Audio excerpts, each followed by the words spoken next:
silence from Horace Chang. He finally admits it now, Jamaica. Right? A crazy idea. That is what Horace Chang is describing the opinions of Jamaicans this morning. It is a crazy idea for police officers to wear body cameras. Where is the member for South St. Catherine? Where is Fitz? Where is Fitz? Isn't Fitz the opposition spokesman on national security? Are you satisfied with the utterances of the Minister of National Security, Fitz? Where is the PNP opposition spokesperson on national security? Because a statement like this from the minister is once again setting a dangerous precedence in our country, where over 105 innocent Jamaicans were murdered by the hands of the Jamaica Constabulary Force since the start of the year. 105 Jamaicans were murdered by the Jamaica Labour Party, JCF. And at the end of the day, it is proven that the claims being made by our security forces is in complete difference from the claims made by civilians. And if the evidence brought against them, where Mr. Cunningham in Manchester lost his life, despite reports from the Jamaica Constabulary Force that it was a shootout and he shoot at them, the evidence would have shown and proven then that the gentleman had cameras even in his living room, and after committed the murder, the evidence showed the JCF unplugging the surge sockets, unplugging the Wi-Fi, after uncovered that they were being on camera. And I blame the people of this country because we get so comfortable with a 9-day wonder and a 9-day talk. I remember when this matter dominated the airwaves. And since the young man, Mr. Cunningham, lost his life, we haven't heard anything from the Minister of National Security. We haven't heard anything from Indicom. We haven't heard anything from the family. And I think the media owe it to Jamaica because they have the resources and the team to keep checking up on these victims who would have lost their lives to the hands of incompetent Jamaica Constabulary Force members. And so the parent would have to bury their child and live with it and continue to live with the trauma. And it rose to national attention because the matter was captured on CCTV footage. And that would have, in my opinion, caused the JCF to look within themselves and at least start the process of allowing police officers, if it's even batch by batch, division by division, to wear their body cameras. But for the minister to come out finally and admit to the nation that police officers will not be wearing any body cameras when confronting gunmen, it now sets a dangerous precedence. And we are awaiting a response from the opposition spokesman on national security. Fitzjackson, you need to address this and not playing with my party We have to keep calling out incidences, and that is the only way we are going to be better as a country. We won't be dropping any ball. Matters like these, I woke up to it. The opposition should have issued a statement and a press briefing on this matter to set the tone for the rest of the afternoon. And so I'm going to ask the bloggers to do what they do best and highlight this matter, because we cannot understand how could these sentiments be uttered from the lips of a minister. And you're going to listen the outcry of the people, especially when the pressures reach the JCF and the minister. You're going to hear the bullshit response they came out with. And of course, the damage control is being formulated now by Senator Big Back Marlon Morgan. I am sure a little bit from now, you're going to see a statement trying to clarify this statement. This statement needs no clarification. We already knew this from the way they were being quiet all along. You use over 500,000 US dollar to procure body camera. And after spending so much of taxpayers' money, you're going to come and tell us that you will not be wearing any body cameras? So why did you waste taxpayers' money to bring these body cameras in the island, damn well knowing that your stance from the get-go is for them not to wearing? The Jamaica Labour Party is responsible for the innocent killings in this country. That is the only agreement we can come to. Because under no circumstances, individuals or a minister or a commissioner of police could not see the need for police to wear body cameras. And you cannot tell us the excuse is that body-worn cameras have a flashing light on them. And so, because of the flashing light on the body-worn cameras, is the reason why police will not be wearing these body-worn cameras. Because if you're going on an expedition and a raid, the moment the criminals see these flashing lights from the body-worn cameras, it will trigger them to either run or hide, or whatever case you put to the people trying to justify the bullshit. And let me put it up because I don't want persons to think that we are telling any lie on the government this morning. Here is the excuse from the minister as to why police officers will not be wearing body cameras. This thing that you must wear a camera when going to look for a man who has a M16 that is firing 60 rounds per second is a crazy idea. You can't send an officer in there with a marked car with lights blaring. They're gone. So you send a special squad in there. They're at risk. They will be killed if they are not careful, and they can't go with cameras. Cameras make them a target. This is bullshit. This is an illiterate man, a very dunce minister of national security who is fit and proper to work in our hospital instead of leading the police task force. And I'm going to tell you why.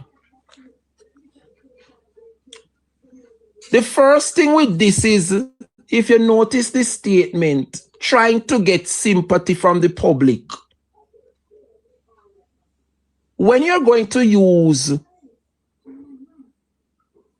statements such as man who has M16 that is firing 60 rounds per second. What you're doing there, Horace Chang, is playing on the emotions of people. Now is the time that you would have sent these men and women to train. You put them to the test. Now so it go. You go to university to become a doctor. You go to university to become a lawyer. You graduate and you come and prove to the country what you would have learned at university. That will determine your success in life. And now you train these hundreds of thousands of men and women for circumstances like these. And you are going to tell the public that their training is of no use, Dr. Chang. As a matter of fact, let us give you the benefit of the doubt that wearing body-worn cameras would have given attention to the police officers. Let me give you the benefit of the doubt that the reason why you don't want the police officers to wear body cameras is because there's a flashing light on it and it will allow the police officers to be a target. Let me ask you, how simple and stupid? Criminal activities only happen in nighttime in Jamaica, Dr. Chang? No, let me ask, because it seems to me like you take the majority of Jamaicans for idiots, but it is clear I am not one of them. And as long as I have my audience, I too is going to open their eyes. No longer will they remain as idiots like them and those within the Labour Party. So I want to ask Horace Chang the question this morning. Criminal activities only take place at nights in Jamaica? Morning, Opal, big up yourself, my sister. Horace Chang is going to give the excuse, the reason why he's not going to let police officers wear body cameras is because there is a flashing light on them. And so, once a criminal see the flashing light, the police becomes a target. So in the minds of Horace Chang and the Labourites, in addition with the police commissioner, crime only take place at nights in Jamaica. Classic example, Horace Chang. Because we not cuss you, we not beat you, because we know say you and your way out, and as an elder, we are going to respect you, we not beat you too tough, you go dead before time. But a classic example, Horace Chang. Yesterday, the world was shocked by an incident coming out of Jamaica where in his constituency, Horace Chang, who claimed crime is down in Montego Bay, on the doorstep of a church sister was murdered in cold blood, 5 shots, in broad daylight, at a fasting sermon, fasting at the church. The church is not safe. Broad daylight. Let me ask you the question now, Horace Chang. If the police officers stationed in St. James were wearing their body cameras, because for those of us who travel, when you see police officers, especially in the United States, in the daytime, those flashing light on the camera is not visible unless you're very, very fast and really go up in one camera pin to a police officer to say, yes, what should I turn on for true? In the night, yes, we understand you will see the little red light, but in the daytime, it is not visible. And so Jamaica, had it been police station in St. James were wearing their body camera, if I know more than for when them a go after the attacker, it would have been caught on camera. The evidence would have shown attempts. But we have to go off a word of mouth. What the officer tell the news team. Why is it that the Jamaica Labour Party is so hell-bent in preventing the security officers from wearing body-worn cameras? I am eager to hear what Jackson is going to say in response of this claim by Dr. Chang, because this have now set a bad precedence in the JCF. If you are an upstanding citizen who is employed to the JCF and you are about law and order, why is it that those of you who claim to serve and protect is shying away from accountability? If you are doing your job to the best of your ability, and if a boy or a girl shoot at you or caught doing something wrong and you use excessive force to neutralize the target, a man or a woman see that caught on camera would of course big up the security force. I am telling you how Jamaicans think. Once they saw a police officer doing their job the right and proper way, a criminal caught doing something on camera, Jamaicans will have no mercy, because right is right and wrong is wrong. But when you're going to murder someone and those who witness the murder with their own two eyes are giving the evidence as a witness, you would find the lawyer to represent the government to rubbish the claims of the eyewitness because there is no evidence in play. And so I don't understand why. Why is it so dangerous? What is so dangerous about wearing body cameras? How is it so dangerous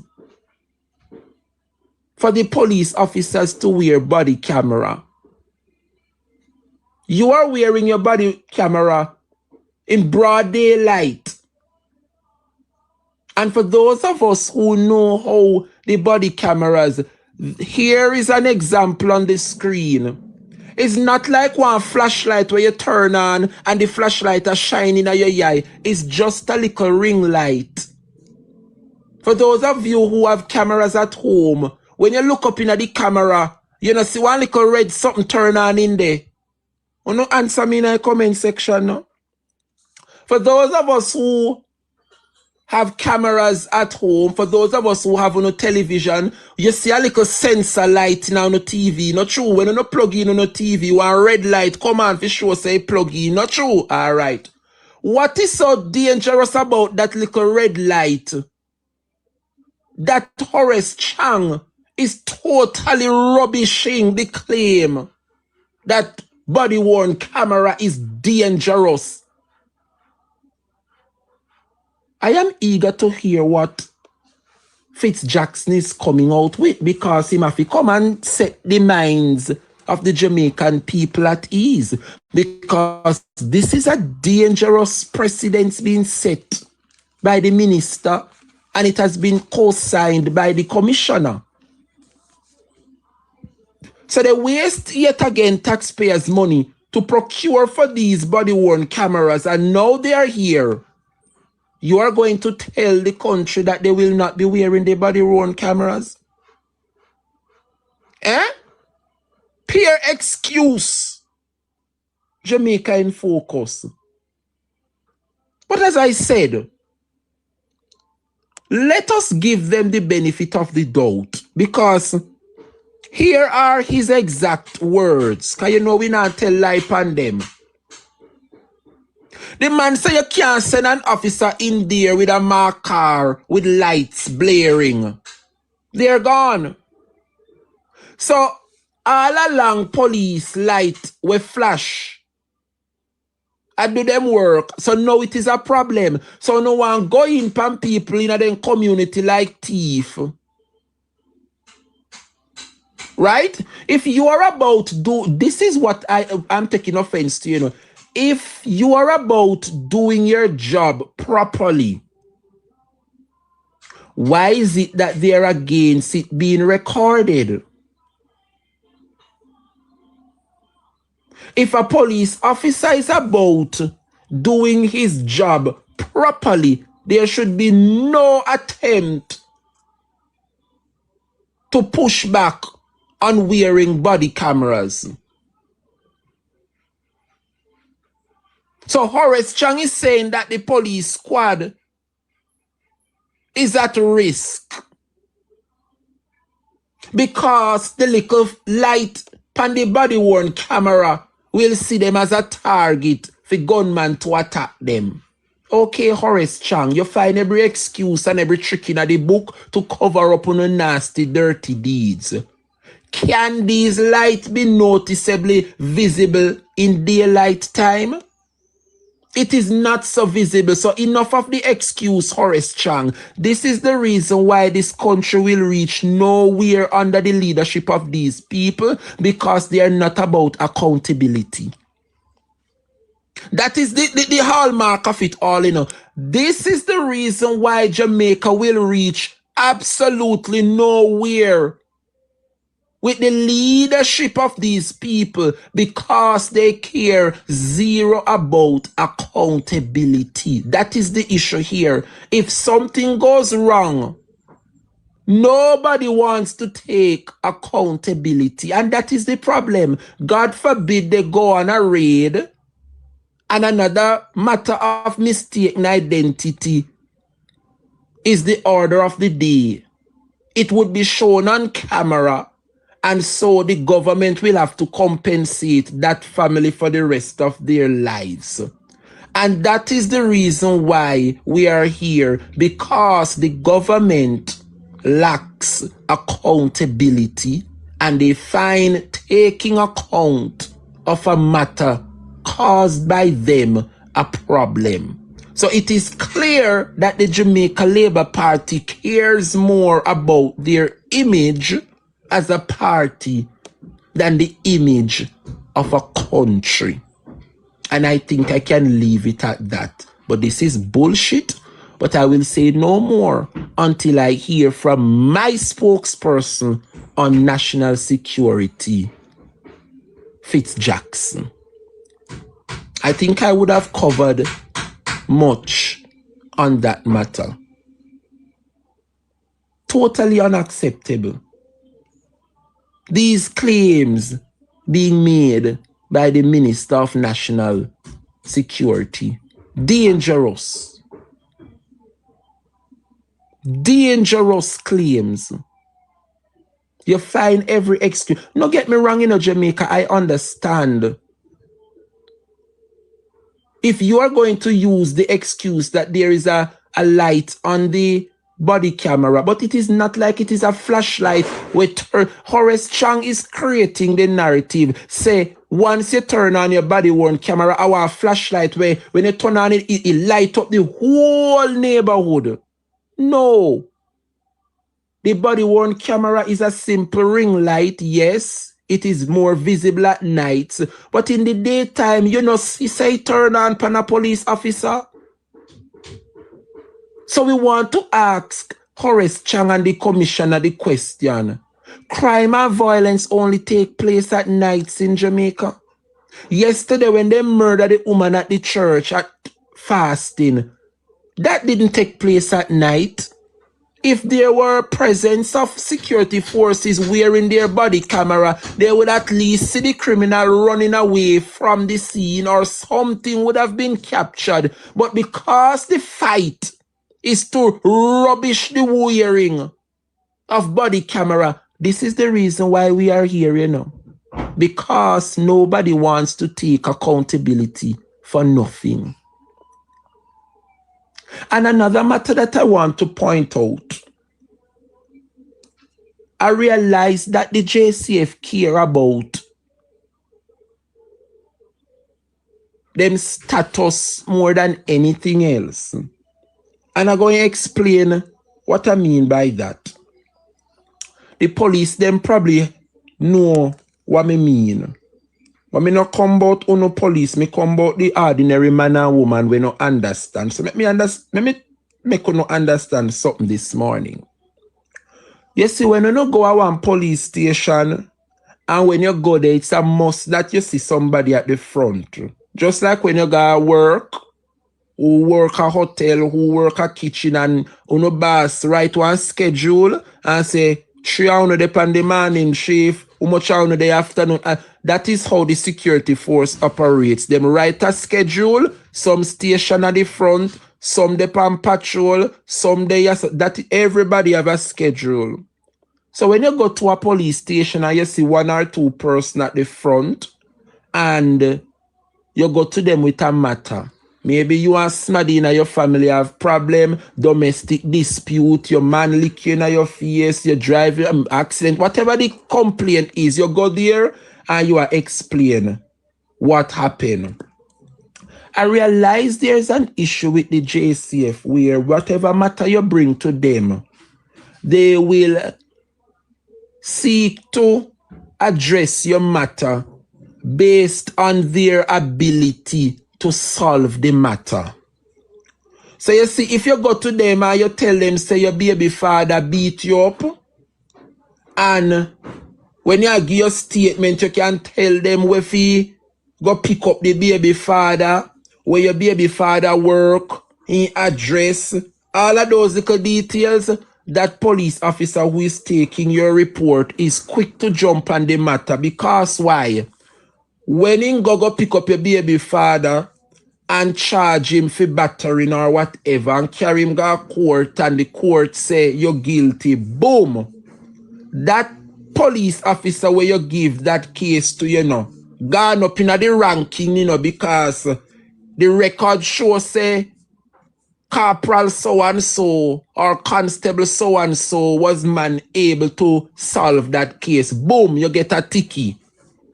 But when you come now with some case where police murder me pitney, and see there, me 2 pitney dead, and them a wear mask, me can't identify it. And when you come tell them that they matter, not them only take your statement, you know, and write it down in the book. None of them no assign themselves to that case, you know, because what?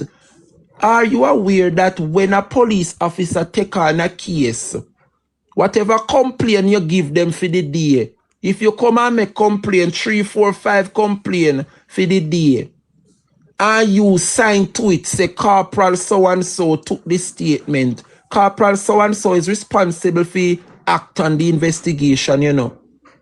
And if you realize that you take on those cases and weeks pass and you not solve none or you not crack none, the case gone cold, that is a detriment to you as a police officer, you know, because when your superior check the books and then say corporal so-and-so not solving any cases, it look bad on your record.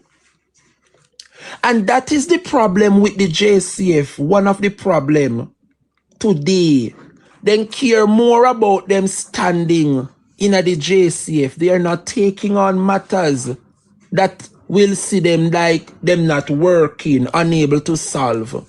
And that is a problem. That is a problem, Jamaica.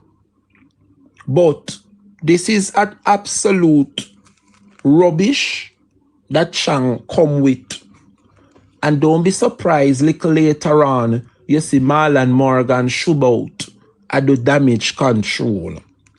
But I'm calling on the opposition, Fitzjackson, to issue a statement in short order, because nothing can go so.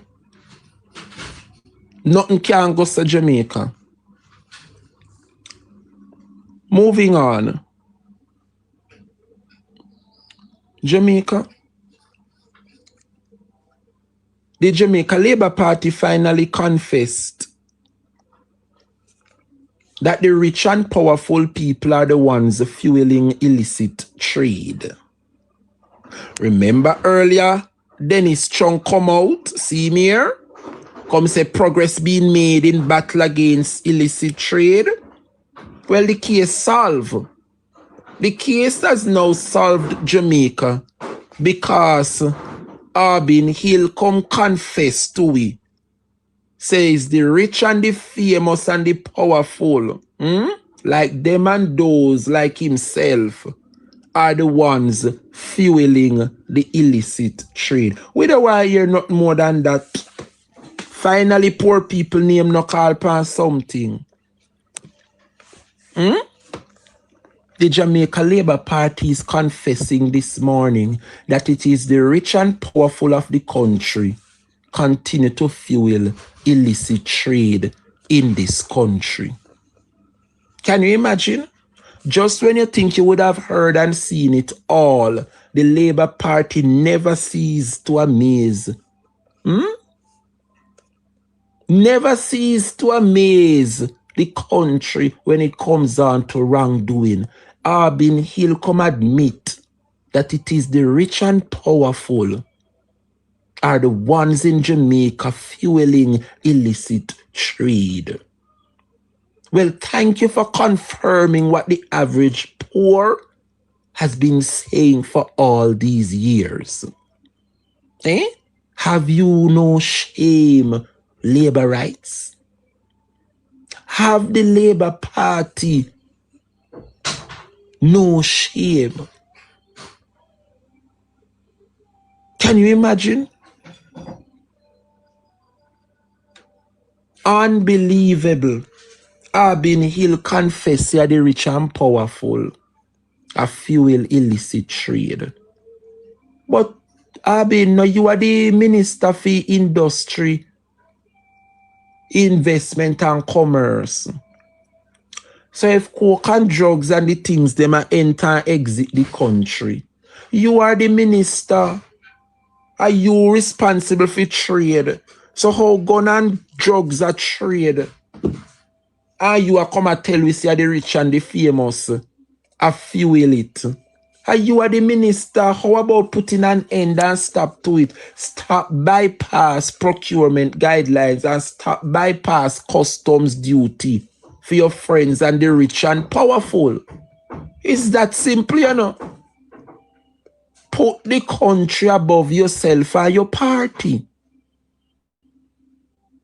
We don't need to say nothing more, yes, so. Case closed. The Jamaica Labour Party admit, say them have fueled the illicit trade. We appreciate the confession, but thank you for confirming what the average poor would have known all along. Jamaica, it is my intention to discuss NARA for the rest of the morning. And so, Jamaica, I want you to tell your friend and your friend of a friend, say, class, I got turn up now. Because when I return, I will open a can of worms. I'm getting some breaking news, Jamaica. I'm getting some breaking news. Well, on the people, I'm getting some breaking news. Thank you for your time, Jamaica. Based on what I would have just vetted and read,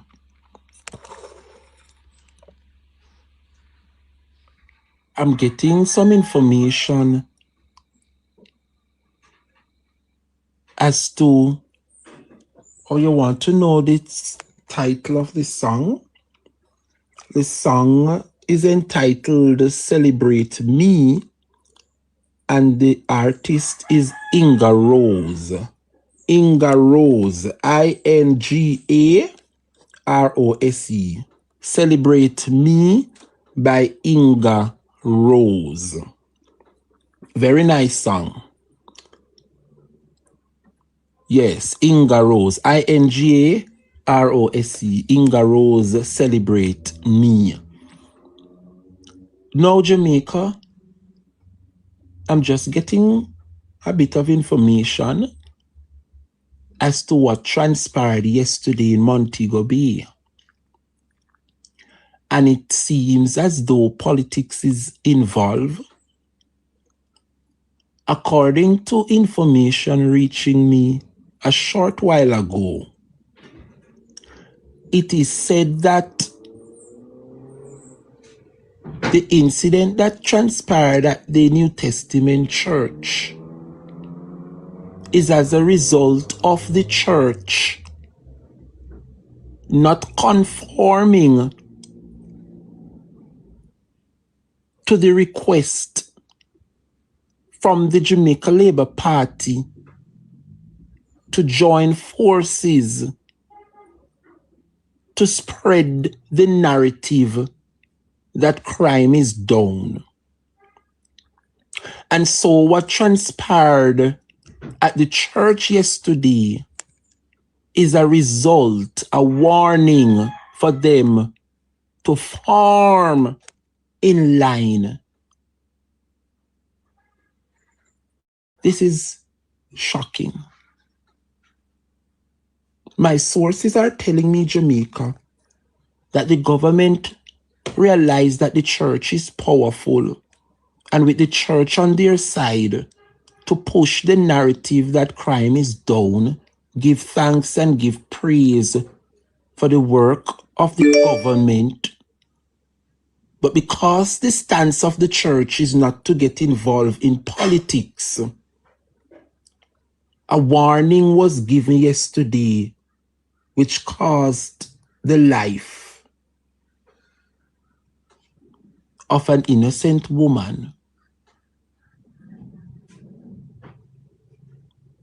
These are some information that is being sent to me based on investigation, Jamaica. That it is as a result of the warning that the government have given the church to fall in line with the government's agenda to push a narrative that crime is down. They have realized that the church is quite powerful, and with the church on their side, the message will be carried over. And because the church has long seen to not wanting to become political, I'm getting to understand that what transpired yesterday was a warning to the church to fall in line. They would have chosen Jamaica, and this is what they would have voted for. Never rise. Make me see the shower finger. If you know you did happy be a Labour right. Vote for Labour Party. It's a pretty Labour Party. Me I vote for Labour Party. Me I'm a party for a brighter future. Me choose Jamaica. Vote for Labour Party. We're doing good for you. JLP for hours, ringing in the showers of blessing we are called on. Palico jam down, X beside the bell loud. We're doing more for you. We're reducing crime, universal we online. Comrades can't find nothing to say.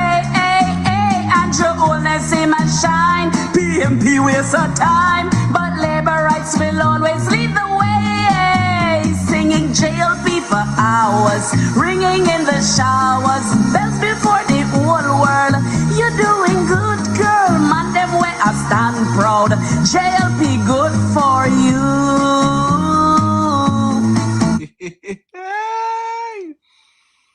Where's the Stuti boss? People say JLP good for you. This is what they would have chosen. And that is why we are here this morning. Here we have one on the screen, Jamaica. One of the defender of the Rotten Bell. Good morning, Rashima Boyd, otherwise known as Munchie B, and affectionately called the Madam Speaker. Come here, my friend. Because may I go reason. Because I don't understand. Somebody share up this live to me for Madam Speaker, please.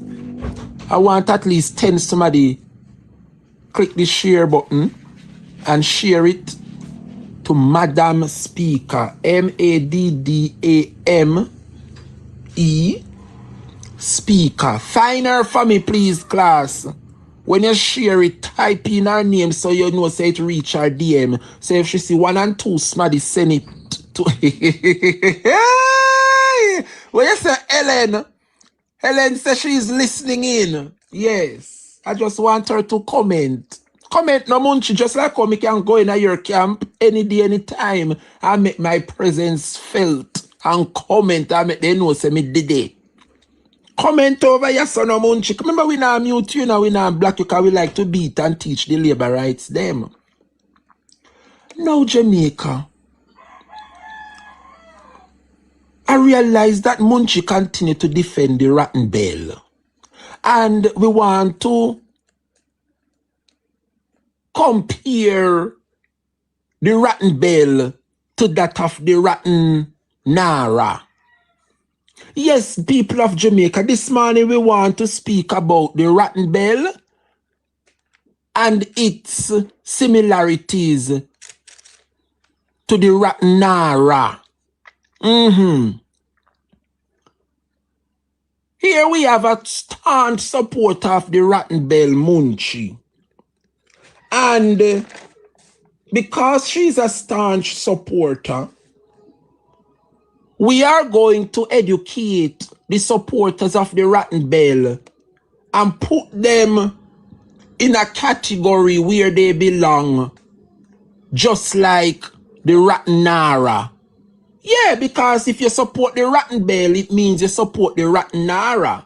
And so going to school and teacher teach you about sets. Set A and set B and the intersection and the overlapping. We are going to put the supporters of the Rotten Bell with also the supporters of the Rotten Nara. Simple. So we are going to discuss the Rotten Bell flaws and the Rotten Nara flaws this morning. So Jamaica people, a bill meant to rebuild Jamaica with a built-in escape hack. Because that's all me can say it, you know. The Nara bill is a bill meant to rebuild Jamaica with a built-in hack. For those who waste your money. I wonder if I can repeat it again. I explain it. Me not speak like them in a parliament this morning. I'm explaining the Nara bill in its simple term. So that's the average man and woman where I ask, what name Nara? What is Nara? Me I explain it to Uno. So that's the average man and woman, yes, Bolo, can understand, especially the dry head Hadassa Munchi. Can you know, understand how Munchi can come out on the social media morning, noon and night and the whole of your head are rotten off with dandruff. And she no see if she go fix up herself, but she come out a morning time and defend the rotten bell. Come, me sister, come. Because look how much rain a fall in Manchester.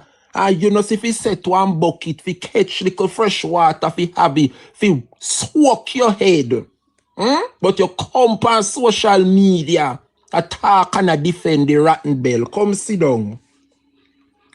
The Naira bill, my people of Jamaica, is meant to rebuild Jamaica, yes.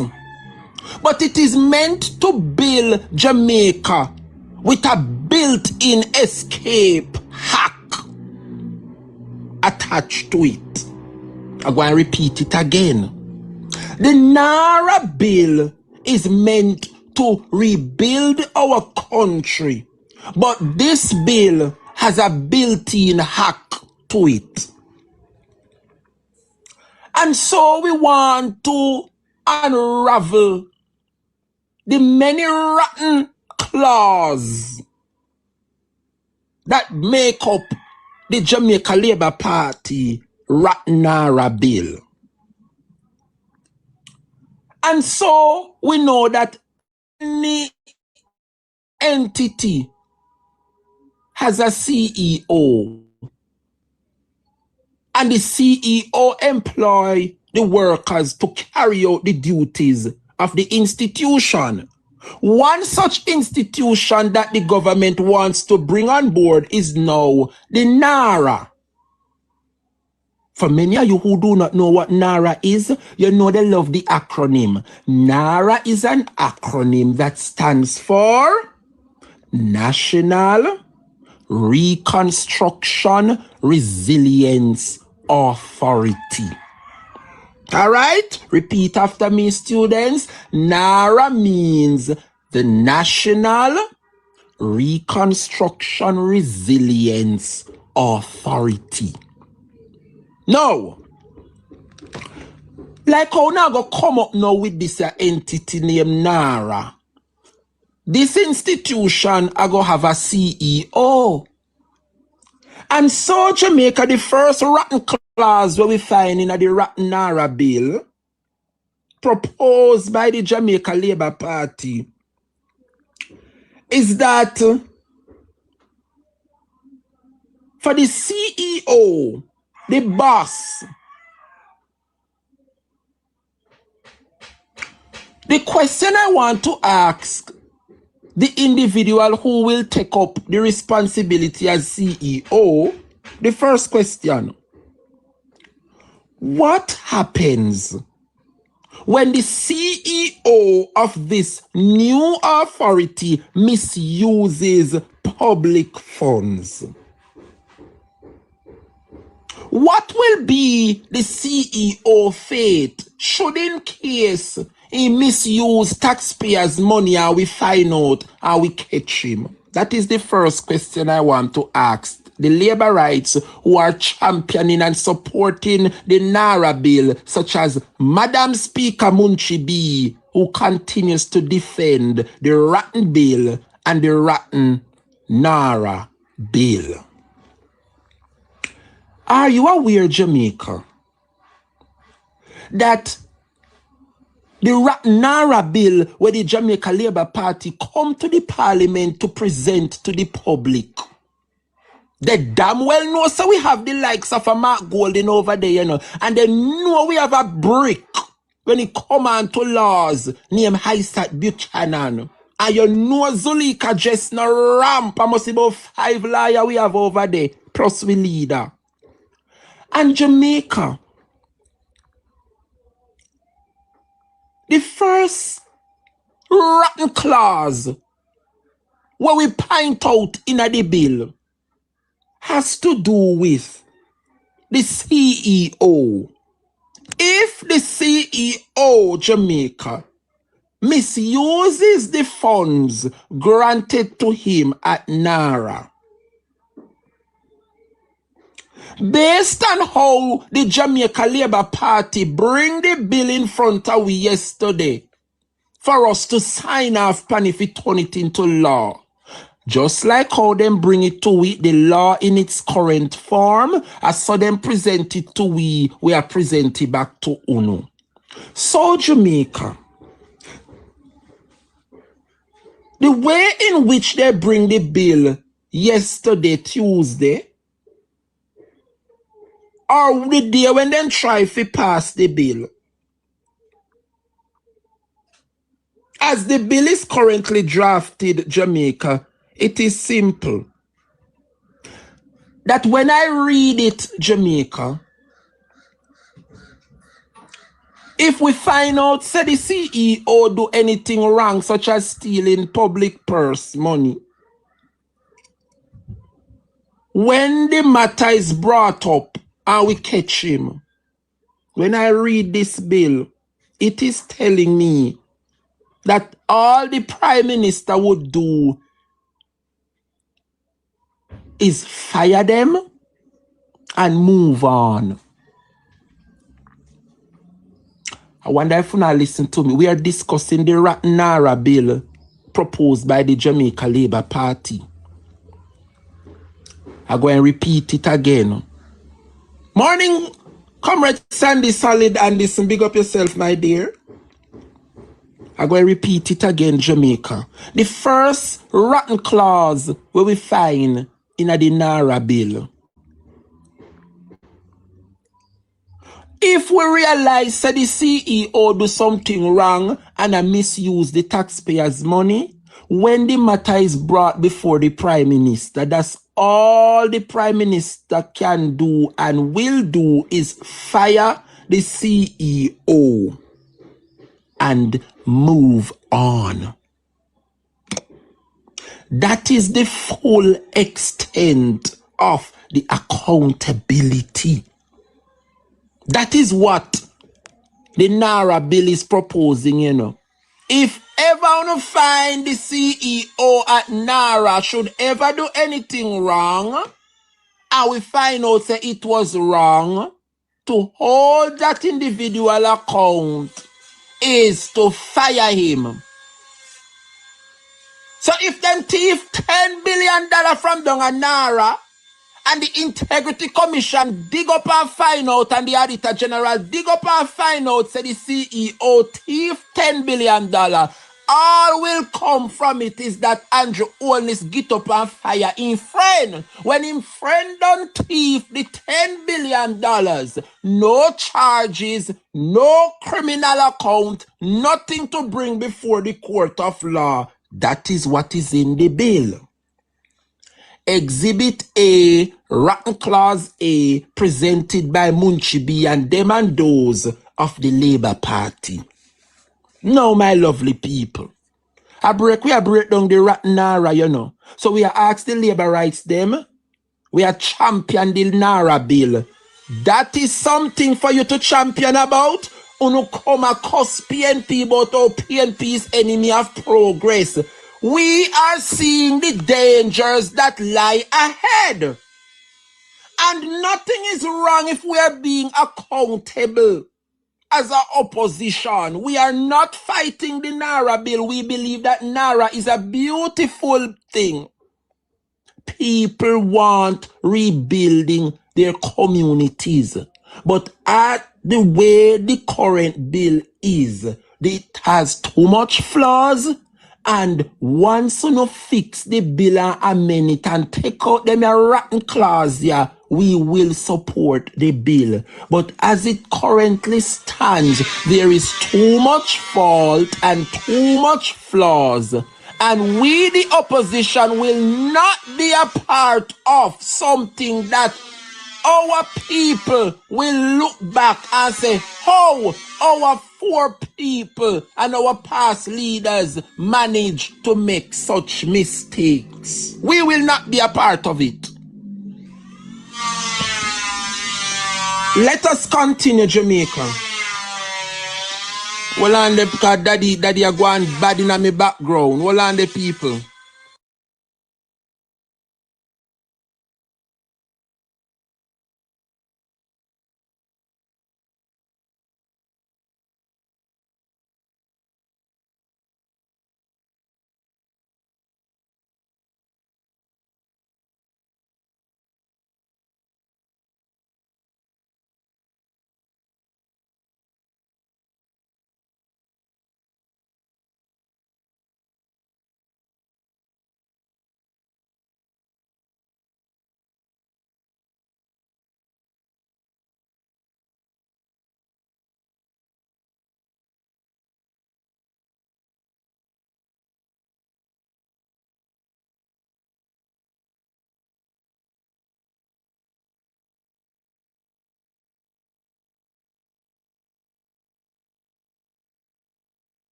Students, another year. Oh no gone nowhere, man. You're still there with the teacher. Thank you guys for your time and your patience. I appreciate it. So yes, as we were saying earlier, the first thing we are shred in the Ratnara bill. When Munchi there, Munchi not reach over here yet. Rasta Empress, big up yourself. Where is Munchi? Because me and Munchi good on in the Ratnara bill, you know, which are she a propagate pan the platform them. Mother love for she come over here come tell me the good things in the Nara bill. Cause over here so the people them can't hear the truth what go on, you know. Cause if you no sit down and listen to when they wrap up the lies and present it, all along you hear them talk about Nara they come and how this big beautiful bill. Nara. We think Nara gonna knock we out of the park. Then present the Nara to the public. And when Mark Golding go through the Nara bill, 25 rotten claws in it, and they want to shove it down the people their mouth. Nara will not be presented until you go to the giant board and fix the Nara so that Nara will benefit the people of this country and not them and those with them long deep pockets. Now, Jamaica people, the first rotten clause where we find in it, we say, no man, something wrong here, so has to do with the CEO of Nara. When Nara institution come on stream, they are going to need a staff, and that staff will be run by a CEO. The first wrong clause that we find is that if matters should go left, and we find, say, the CEO squander taxpayers' money, such as when the Auditor General want to audit them, or the IC audit them and find, say, some hanky-panky are gone. If that CEO got caught, that money missing or stolen under his watch, all that will happen to him is that the Prime Minister will fire him. End of story. He cannot be brought before the court. He cannot be charged. That is what is in the bill in Jamaica. That is what is in the Nara bill. The Prime Minister can only fire them and move on. That is the full extent of the accountability. So if we catch him a thief, he will not be accountable after he done thief with $10 billion. All that can be done to him is fire him on the spot and move on. Cannot be held accountable and provide back the money that which was stolen. But if I did the average poor man go thief something down a Mr. Chin shop, on a drag him before the court of law and present him in front of the public to pay back wine thief. But these big back, long, deep pocket people, we say them a CEO. This is the bill that the Jamaica Labour Party brought before us, you know. And they want to shove it down the opposition's throat because them have the majority. But we have to speak and let the people of this country know, for those of us who can read and understand with a brain, can see say something wrong with that. Not true. It's tooty boss. No, me want to ask, Jamaica people, Only no see something wrong with the clause they were then put in the book to protect the CEO. If ever any matter arises where funds gone missing, the CEO can only be fired but not charged. Is that accountability? No, labor rights, more ask you, is that accountability? That is not accountability. And so the opposition is asking for them to fix that clause in the law. How can you bring something like that to the parliament and expect the opposition to agree? We are not the same. We are there to protect the people, unlike we're over there to deceive the people. Let's continue. If the head of NARA, which is the CEO, waste public funds, the Prime Minister can simply revoke his appointment. No future consequences, no deeper accountability. You hear that, Jamaica? And the clause them were in the Nara bill me a read too, you know, me not read no dopey story. I what in the Nara bill me a read. Come here, dry head Munchie, come listen, because me know you have sense. You was once a comrade. Comrade Munchie. Send go call her for me there and the rest of labor rights them where they on platform at night time. I spread the propaganda. But when the people get to listen the truth of what NARA entails, Jamaicans are beginning to think wise. Now, Jamaica, the bill in its current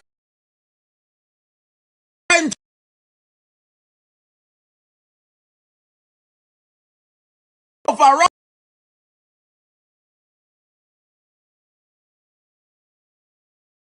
self down there in a Rocky Point, Southeast Clarendon locked in. Love no. I'm going to repeat it again. The bill in its current form allows for political cover-up. The bill in its current form allows to substitute for real oversight.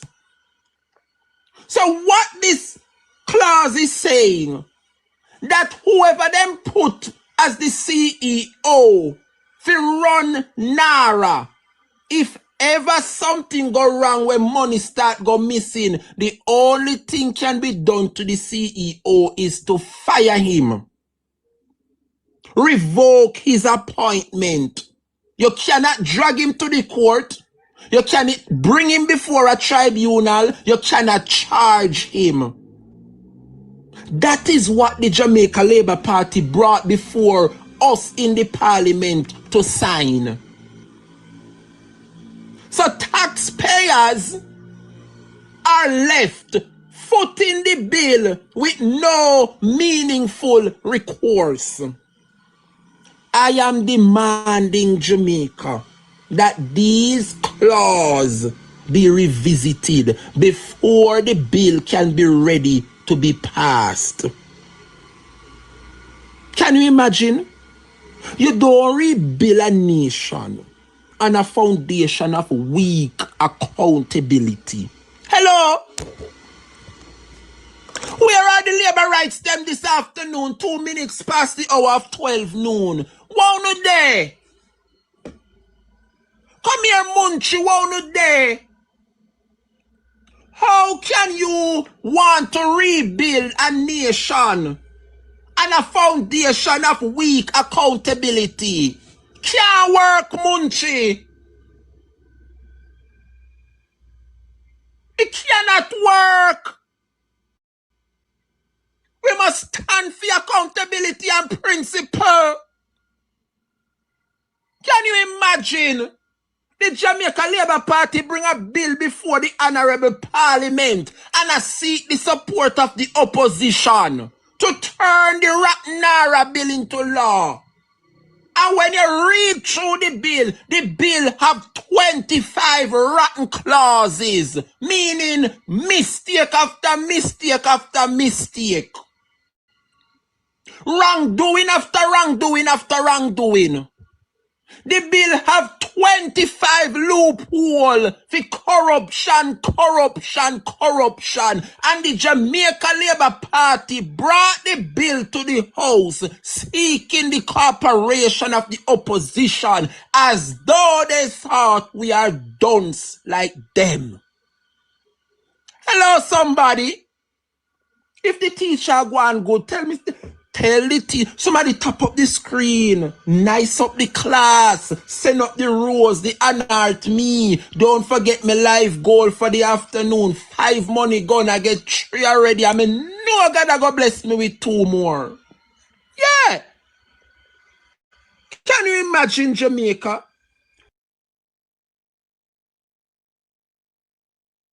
The first wrongdoing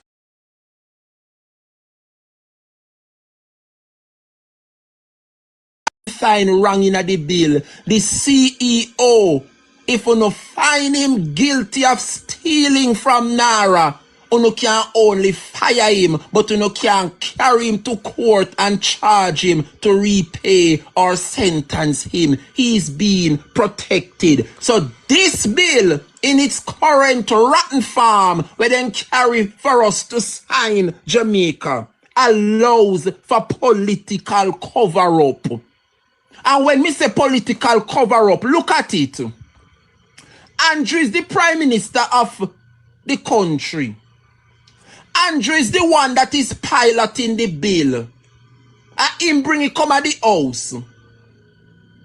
Andrew is the one that will select who him want as CEO down in Naira. That means Andrew not going to choose one PNP for lead Naira. Andrew is going to choose one of Labour right top dogs them. So at that me mean, so the bill in its current form allows for political cover-up. Because if the CEO where Andrew I go select for run down a Naira, who I presume will be one of Andrew Labour right friend, if ever him steal and commit fraud and let's say him thief $10 billion down there, based on what the Rotten Naira bill is proposing, if ever the CEO is caught with the public purse, all the Prime Minister can do to him is fire him, revoke his appointment. No further consequences, no deeper accountability. So taxpayers are left footing the bill with no meaningful recourse. How is it, Jamaica, that you want to rebuild a nation and you want to build a nation and start the foundation on weak accountability? It cannot happen. It cannot happen. You cannot have the CEO higher than the law. The law must always take its course. And when you come with no Naira, and a year time when if it be audited, whatever the findings and recommendation of the Integrity Commission or the Auditor General is, or the FID, they must suffer the full brunt of the law. This is political cover-up. Anyhow the CEO find wanted because Andrew friend and I'm Labour right friend, Andrew go politically cover up the incident. It cannot work and we cannot support this bill in its current form. As so we say and as so we mean. Another thing where when me read the Rotten Naira bill, he Munchi, come my friend, because me a your reason. The Rotten Naira bill Munchi. When it come on to section 5 in the Rotten Naira bill, When I read what Section 5 is suggesting, you know, all I'm getting is the Jamaica Labour Party trying to circumvent the salary scheme, you know. Yes! They're trying to circumvent the salary scheme. When I read Section 5 of the Ratnara bill,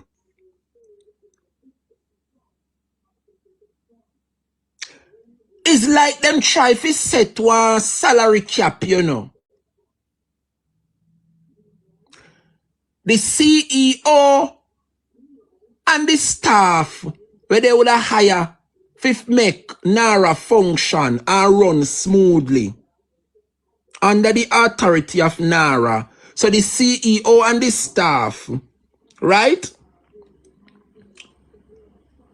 Section 71, when me read it, allows the minister, whoever that minister is, whoever Andrew assigned as the minister with responsibility for the NARA affairs. Section 71 allows the minister themselves to appoint his own committee with entitlement to what they call it? Remuneration, honorarium, salary fees, and allowances. Eh? So look at it, Jamaica. Section 72 contains no references to Section 5, which means that these salary caps do not apply to the ministerial appointees. I wonder if you not hear what me I said this morning.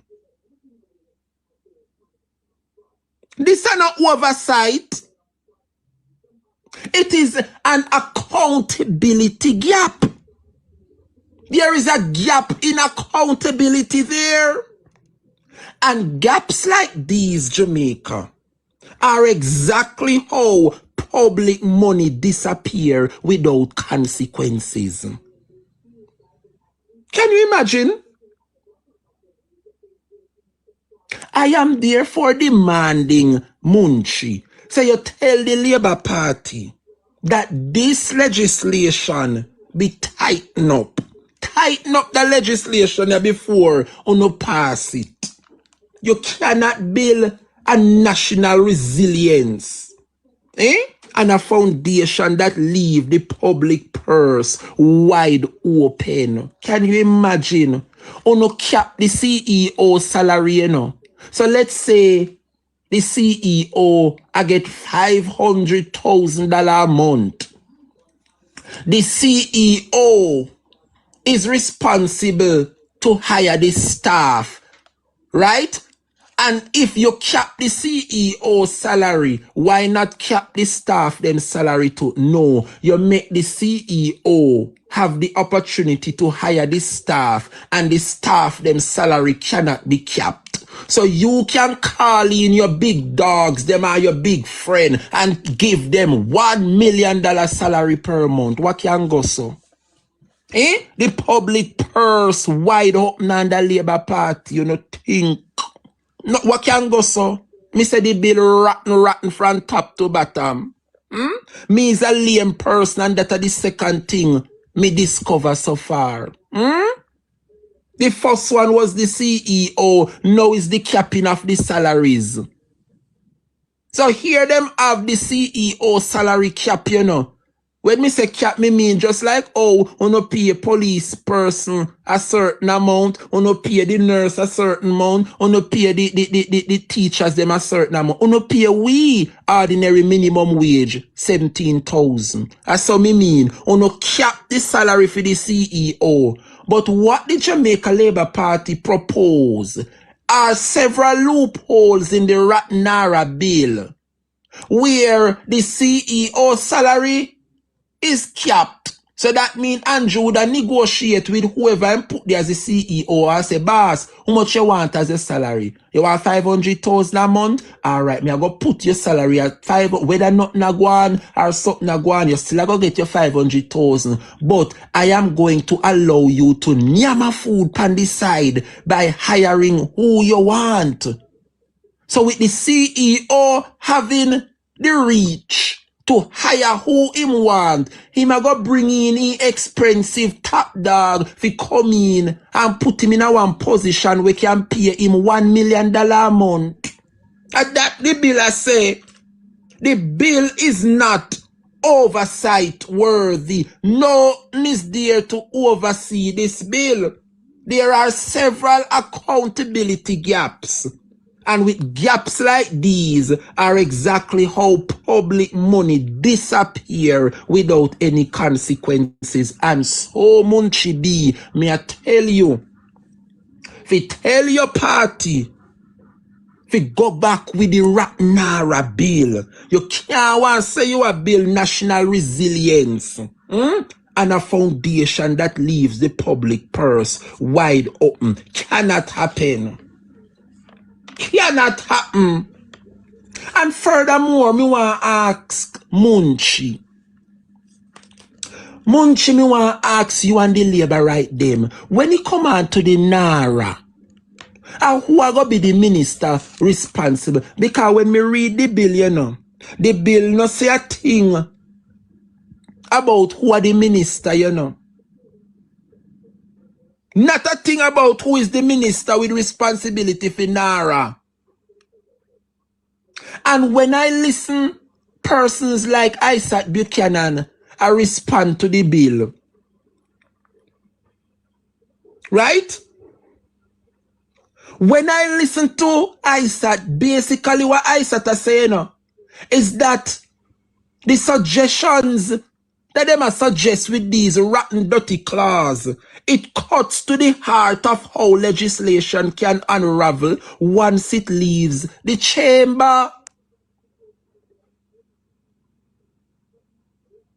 When me read the bill, the amount of time, me see them not talk about the minister. They don't tell us who the minister is, you know. The bill repeatedly references the minister, but clearly defines, never defines who that minister is. That is another breach where me find. That are the third rotten clause where me find.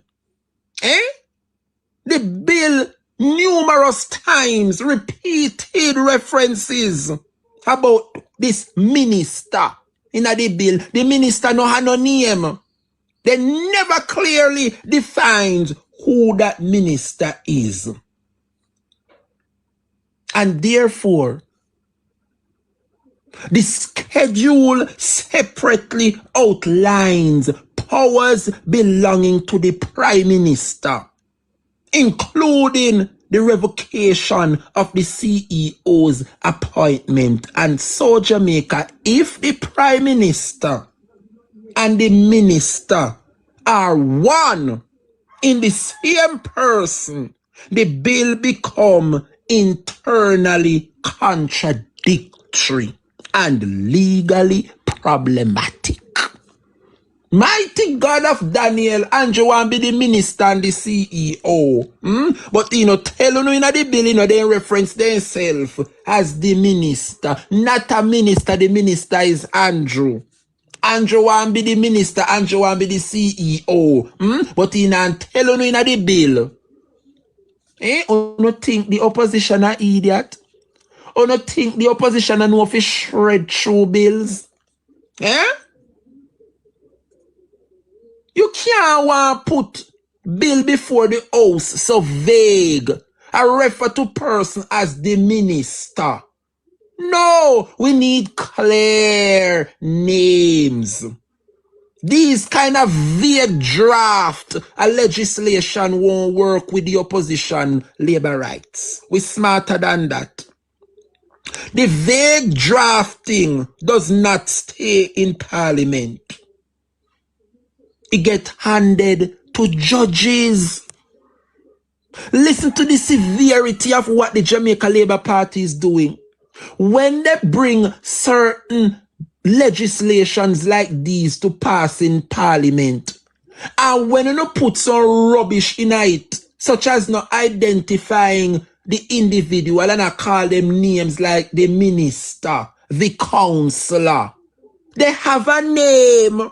These kind of vague approach, only stuck in the parliament, these legislations like the Ratnara bill where they carry to the house, turning at the house, them a bill you have to hand over to judges.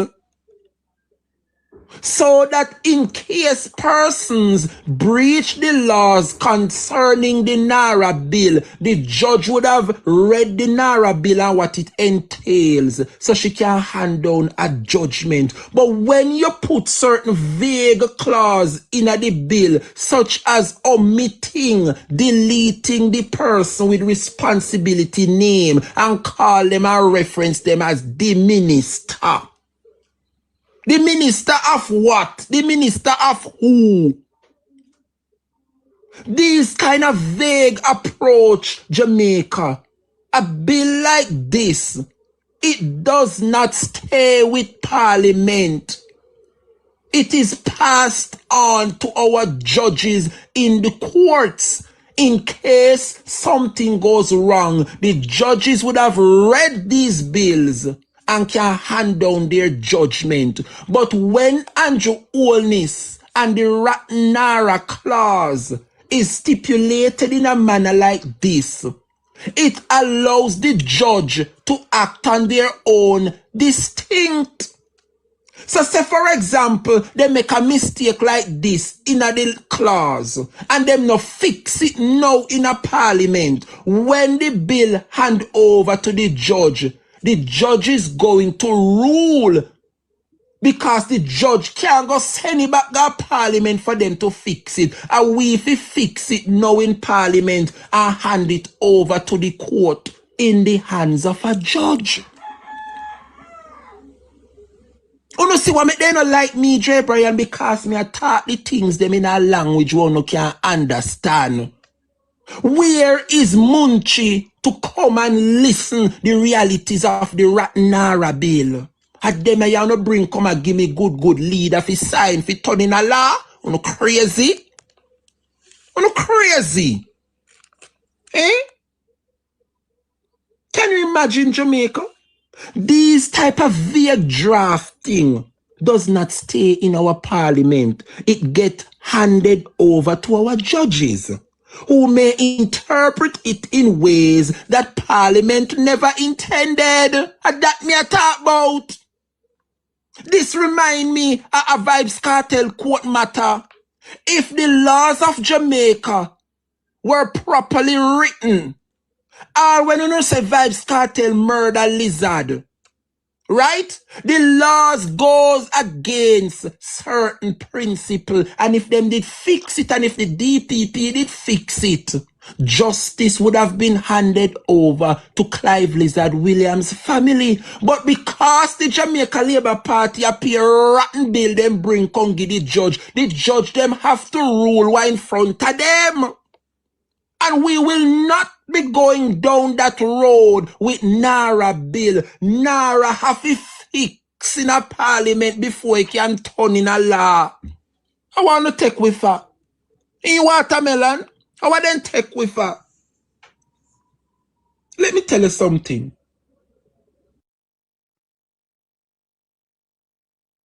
I never got through it. The result, my people, would have been costly. Unnecessary litigation that proper drafting could have prevented entirely. When I listen to Isaac Buchanan contribute to the Nara bill, he was firm. Basically, Isaac says, spend the time now and apply maturity. Apply mature conversation and ensure that the legislation actually achieves its stated object and purposes. Nothing wrong with that. Why not rush the bill for? Why make you so eager to come spend the billions? Because you know if we did ever sign off pandemic sitting here, the average person would never benefit, and the country would have never benefit. Only top dogs and CEO and big friend and big boys. Can you imagine if this bill did ever pass Tuesday? Without the necessary amendments. The court would have to finish what the parliament left incomplete. How are the backside this? Jamaica people, I wonder if you know follow me this afternoon. Any Oma Golin and the opposition did gigi and fufu like a them over there and sign off on the Naira bill Tuesday. All of them are rotten clause that were in the bill, you know. When this bill sign off Tuesday and we hand it over to courthouse. Incomplete. Without the necessary amendment. The court will have to finish what the parliament left incomplete. Yeah. And therefore, I am calling for these revisions before the Naira bill is passed. Legislation built on vague languages is legislation built to fail. But to now come bring fake, no name, blank check. Them a give you Jamaica. A write-up law with no name in it. I expect the opposition to sign to them. Yeah. What do you know? As a matter of fact, about 5 things that make me find so far in the rotten Naira bill, you know. I remember me are no professional, me are no politician. Me is just an average smaddy. When me go through this bill, I rotten from top to bottom. Mark Golden fine 25. And me, when you know fee, no know law. Can go through 5 something so far me find wrong with the bill. Cookie? One next thing, Jamaica. When me read the bill, me hear Jamaica say they have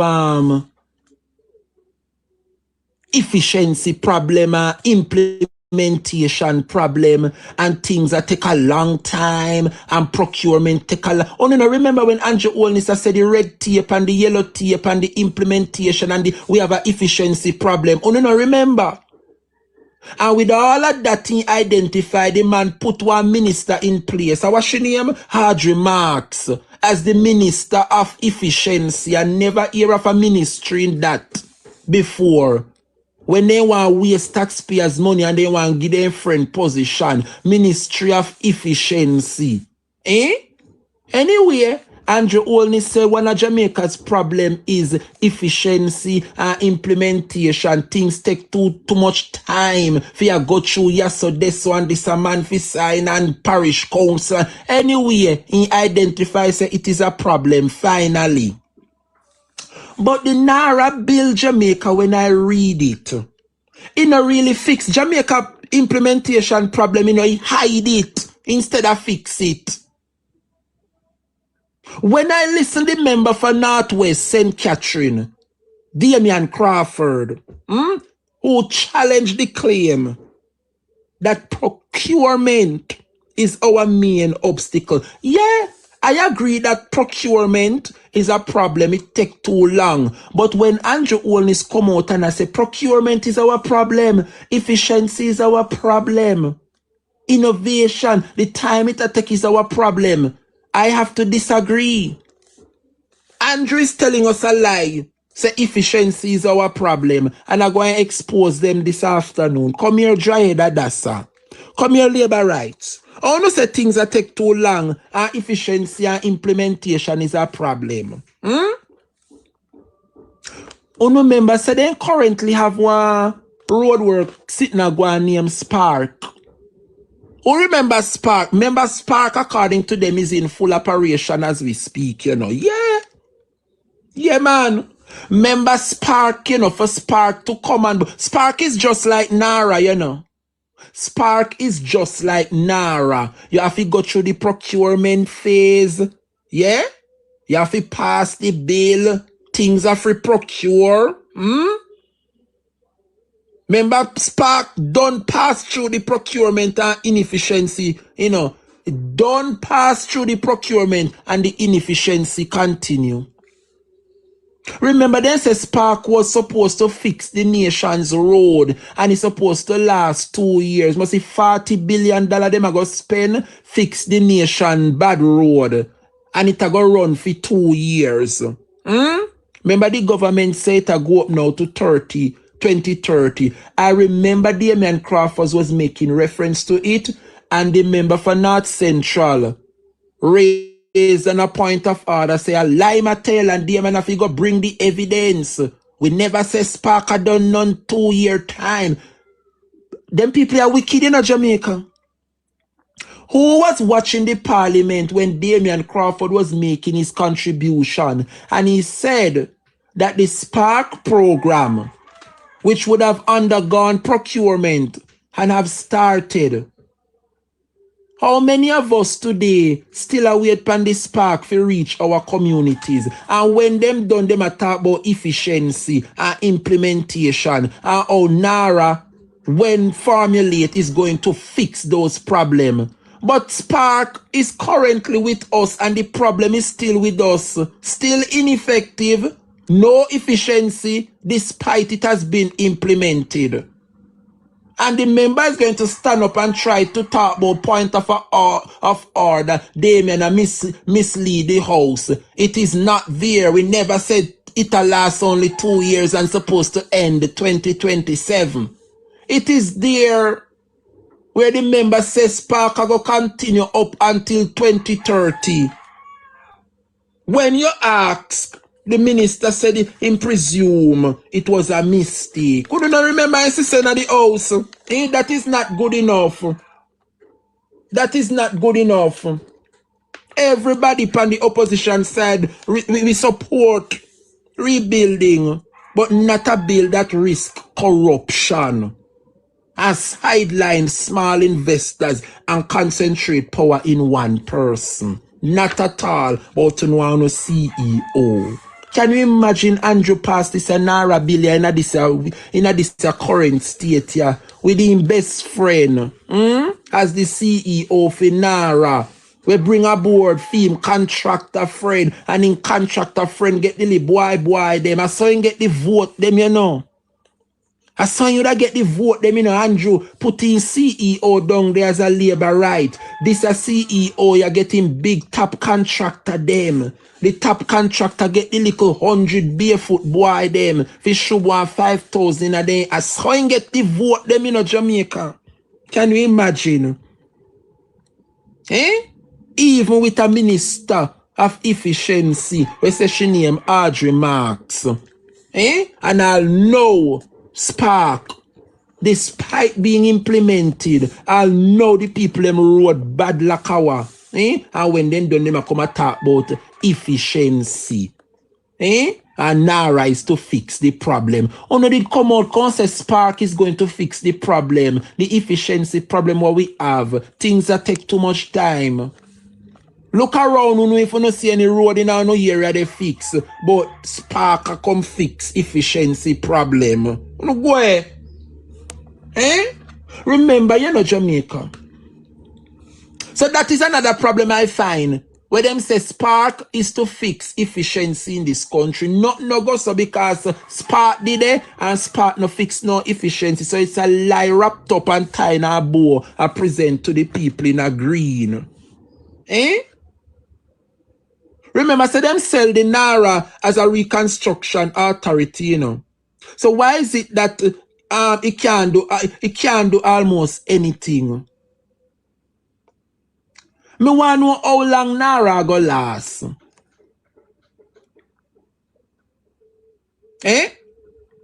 Because when I listen to Parliament, you know, several concerns were raised as to just how far the bill will actually reach.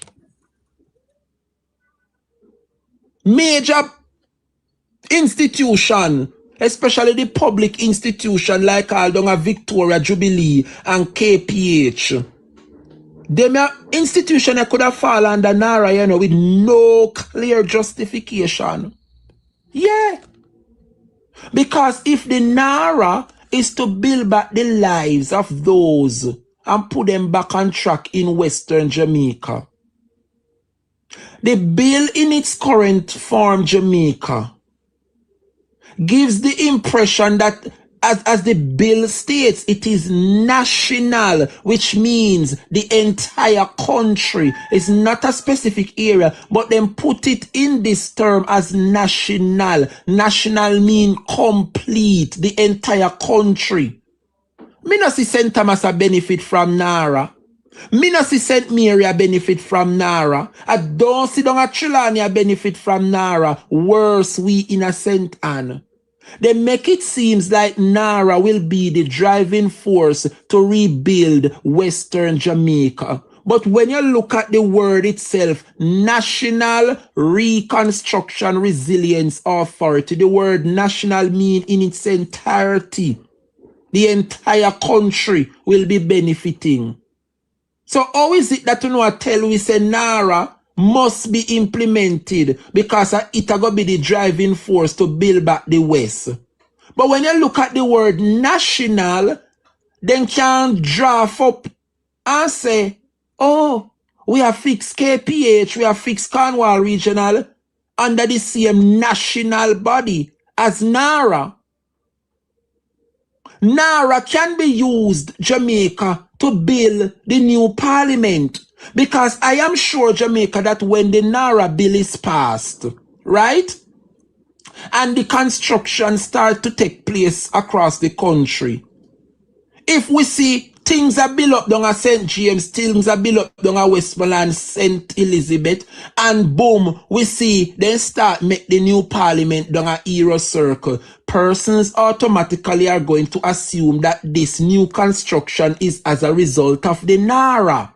Nara is a national reconstruction. So if the parliament buildings start to go up in and around the same time, things are go up down at the west, persons are going to say that this too is a part of Nara. So how you know tell we say the Nara is the driving force to rebuild the West? There is no mechanism put in place for Nara to focus on the West. Andrew is going to use the funds to fund Nara and the people of the West to fund the entire country. Where? We are no idiot. The bill in its current form cannot be passed without fixing. Yes. Even the new parliament, them afloat with the idea as a Nara project. Under what definition, Andrew?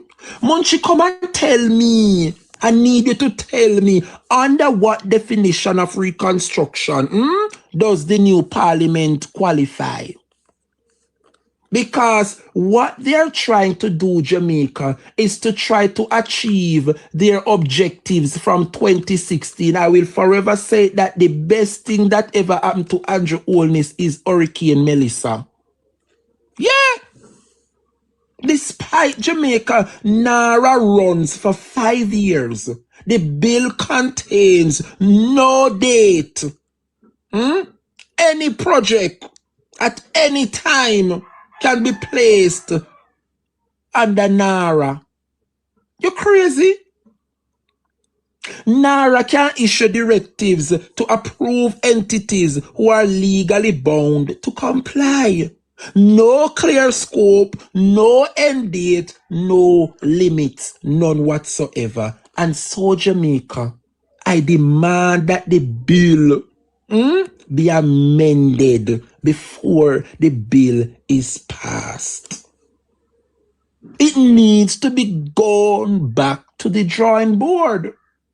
As I started to say, context matters.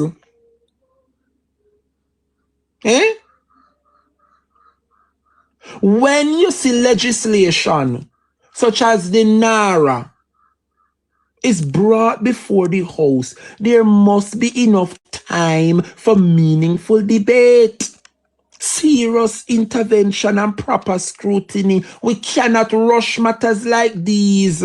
So me no want the people of Jamaica, especially the rotten-head labor rights them like Munchie, I talk about PNP a enemy of progress. Can you imagine the damage that we, the opposition, would have done to the country if we did follow them Tuesday and sign this abilia with so much rotten claws and rotten flaws in it? Eh? Can you imagine? Democracy Jamaica, democracy works best when our voices are heard and not rushed or silenced. Stop from time we in the parliament on national matters like these. Eh? The parliament belongs to the people, and every representative must have the opportunity to speak on issues that import and impact the nation. Yes, I find it an issue, Jamaica. There is an issue and a big problem with our parliament when the speaker dominates this. When the speaker dominates the parliament is a big problem, you know. You can't have the speaker speak more than the speaker them. Not enough it go so munchy. There is a problem with our parliament when the speaker dominates the parliament. The speaker of the house cannot be speaking more than the speakers.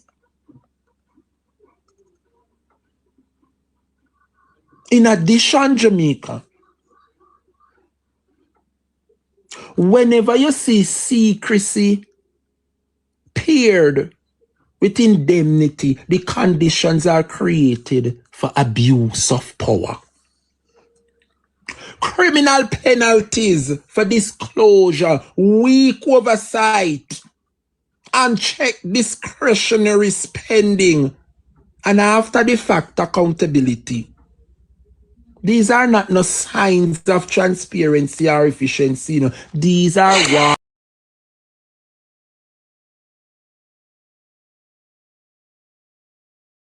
warning signs. Thank you, Joe. Could it be but God? Thank you, guys. The class nice. 20 minutes before the hour of 1 o'clock. Can you imagine, Jamaica? I want to ask the question. Who is writing these laws and these bills, bringing to the parliament and embarrassing the 1 p.m.? Because me want to know if a Sharon here Webster. Me you see a Sharon here Webster, they write a contribute to them a bill. I must she. That's why we'd have to get rid of her from out of the PNP, you know. Yeah, man, we did have to get rid of Sharon here Webster. Then see a Sharon here Webster part of the team I write up the Ratnara bill. And the bill not turn good. Munchie, can you confirm or deny? I mean, Munchie a part this afternoon, you know. Munchie, one of the defender them at the Rotten Bell. Come here, Munchie B. Can you find out for me, please, and thanks, whether or not a Sharon here Webster contribute? Because they say she's a part of the panel, you know. Sharon here Webster. Because you know when the PNP refuse them, you know, color them up. There must be a reason make we get rid of them, you know. British Mommy and Cookie a laugh. Yeah, so we want to ask Munchie if she can confirm or deny for all of us whether or not Sharon A. Webster she depend the panel I write them a bill. Because I want to know what make them hell bent for disgrace them 1 p.m. Andrew shame like a dog. Me say Andrew dress like a puss. Come a parliament fi pass the bill. And buck up in the big truck them over the opposition. Well, and they come in a donate in a class nice. Can you imagine? We see it in the annual Auditor General report. But when long after the house done gone through the gate, by them a time the report them sent to Parliament, and we see them a report the contract them would have done.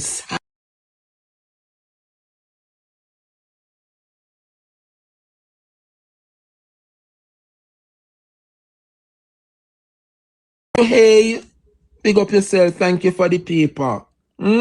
This is a dangerous bill in its current form. The Ratnara. Hey, Munchie, where your Prime Minister there? Munchie, where your Prime Minister there, girl? When him the fear defend him, I the rotten Nara bill with the over here, they explain in a rotten green apple them. Can you imagine me as a lame person? I go through the Nara bill and I find so much wrongs in it. Can you imagine? Kuya again, without clear procurement rules, independent oversight, competitive tendering, public disclosure, and real-time value for money audit, Jamaicans are simply being asked to trust them blindly. And that, you know, Andrew Olnissa asked the people of Jamaica to trust them. Shut up your yaya and trust we. Give we blank check. Eh? That is not how the Westminster democracy works. Eh? Where is Munch? Come back here, Munchie. Come and love when your face up on the screen so people can see so who is the evil. Look at no man, the defender them at the rotten bell. In Derval, the bill is dangerous in its current form. Rotten and think. And at the rotten bill then can come in front of good people for sign like we and them rotten alike. Come here, Munchie B. This is not how Westminster democracy works. Reconstruction must be built on transparency, Munchie, and accountability, not no centralized control or unchecked power. What can go so? Jamaica deserve a system that protect every dollar spent. Lift up with the rotten Nara. Lift up with the rotten Nara. We not say Nara no something good.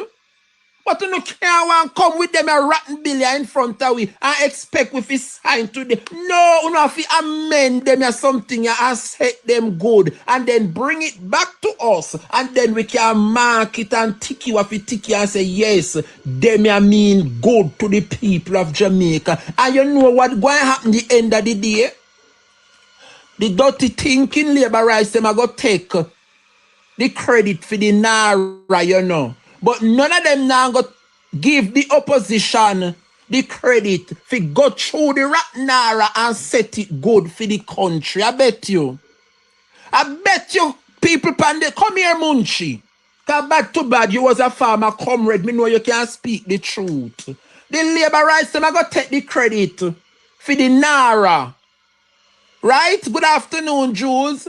They're going to take the credit for implementing NARA, but they are not going to give credit to the opposition who went through thoroughly and find the gaps that could have cost taxpayers and the people of this country billions of dollars. And so we want to ask the labor rights them, including Munchie, the questions this afternoon. Munchie, come here. Me want to ask you, Munchie, where are the independent oversight mechanism put in place to run NARA? Cause me no understand. Derval, me can't add you now, brother, when you see me in a me element. I know some me run, you some me friend. When teacher in our elements, phone line no open up, alright? Alright, my friend, just go and listen to the class like everybody else and take notes and write down with your notepad. As how the Dre Bryan show run sometime, the backs now hope me have to beat and teach the labor right. Only not realize that my life steady from morning, 350 people sit down here with me. Come here teach. Something good are going over here, so. Me no see the boy, me no see the girl. If you shut off them camera and just a chat and people sit down and a whole a steady medi. Come on now. The great. I give thanks for you to give me a platform and a voice like this. Thank you guys. It's not easy to lock off your camera and that's all people do. I hear your voice and still sit down and I listen. It takes greatness. It takes truth. It takes honesty and it takes the will to carry on. Despite the attacks, despite the abuse. Yes. Hey, me moderator, big up yourself, Trems. Anyway, you there, me baby. Love, love, love. So I want to ask the labor rights them, including the one up on the screen, the defender of the rotten bell, Munchi, where are the independent oversight mechanisms? Where are the procurement for public disclosure? Munchi, where are the explicit procurement rules? Where them there in the Nara bill? Where are the requirements for competitive tendering? Where then the Munchi? And where are the requirements for value for money audits? We haven't seen any in the bill. And as long as we not incorporate these questions, the bill cannot be passed, because we and the opposition benches are there to look out for the people of this country. NARA is a beautiful initiative. Yes, it is. But the way in which Andrew Holness formulate and draft up these bill to pass NARA, it is unacceptable, and it is not going to benefit the people. And you have $6 billion US to spend in a NARA. The people must benefit. If you know it's about resilience and reconstruction, start with our communities. Me not hear Andrew say NARA go help up a Seaview. Seaview garden always a flood out with the dirty sandy gully water, flood out people. Why you not spend a portion of the NARA money and fix the sandy gully bridge so that it cannot flood the community? That is a part of resilience. NARA now fix that. NARA is not to fix the corporate area, but you call it national. Me not see nothing national about the NARA. How you going to call it National Reconstruction Resilience Authority? People must know the meaning of words.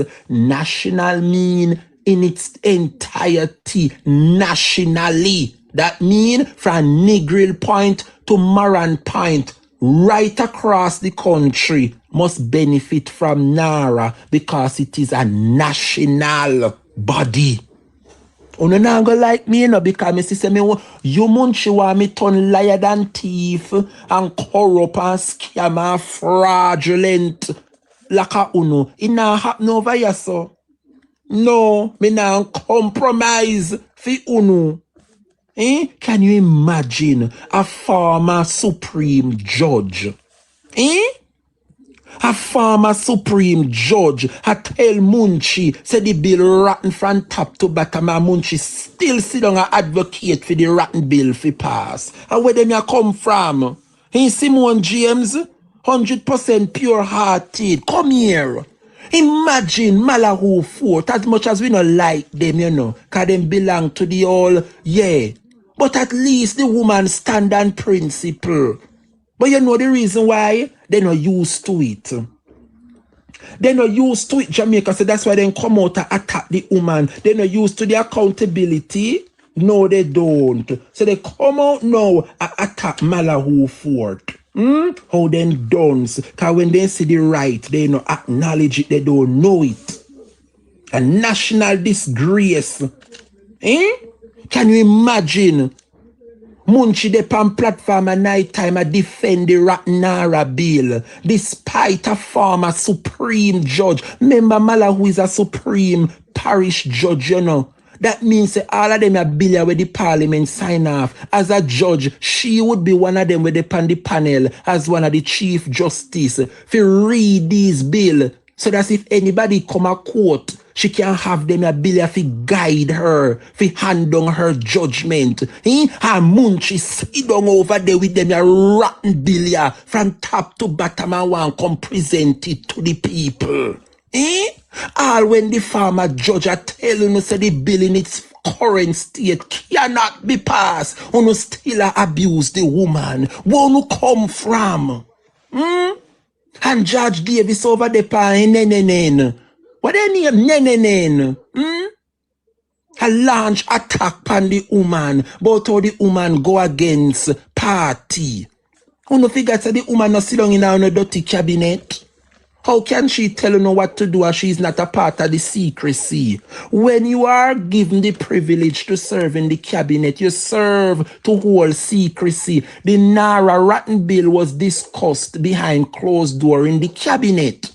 Malahu is not a part of the cabinet. So when you not bring the bill before the house, Malahu just a get it like the opposition.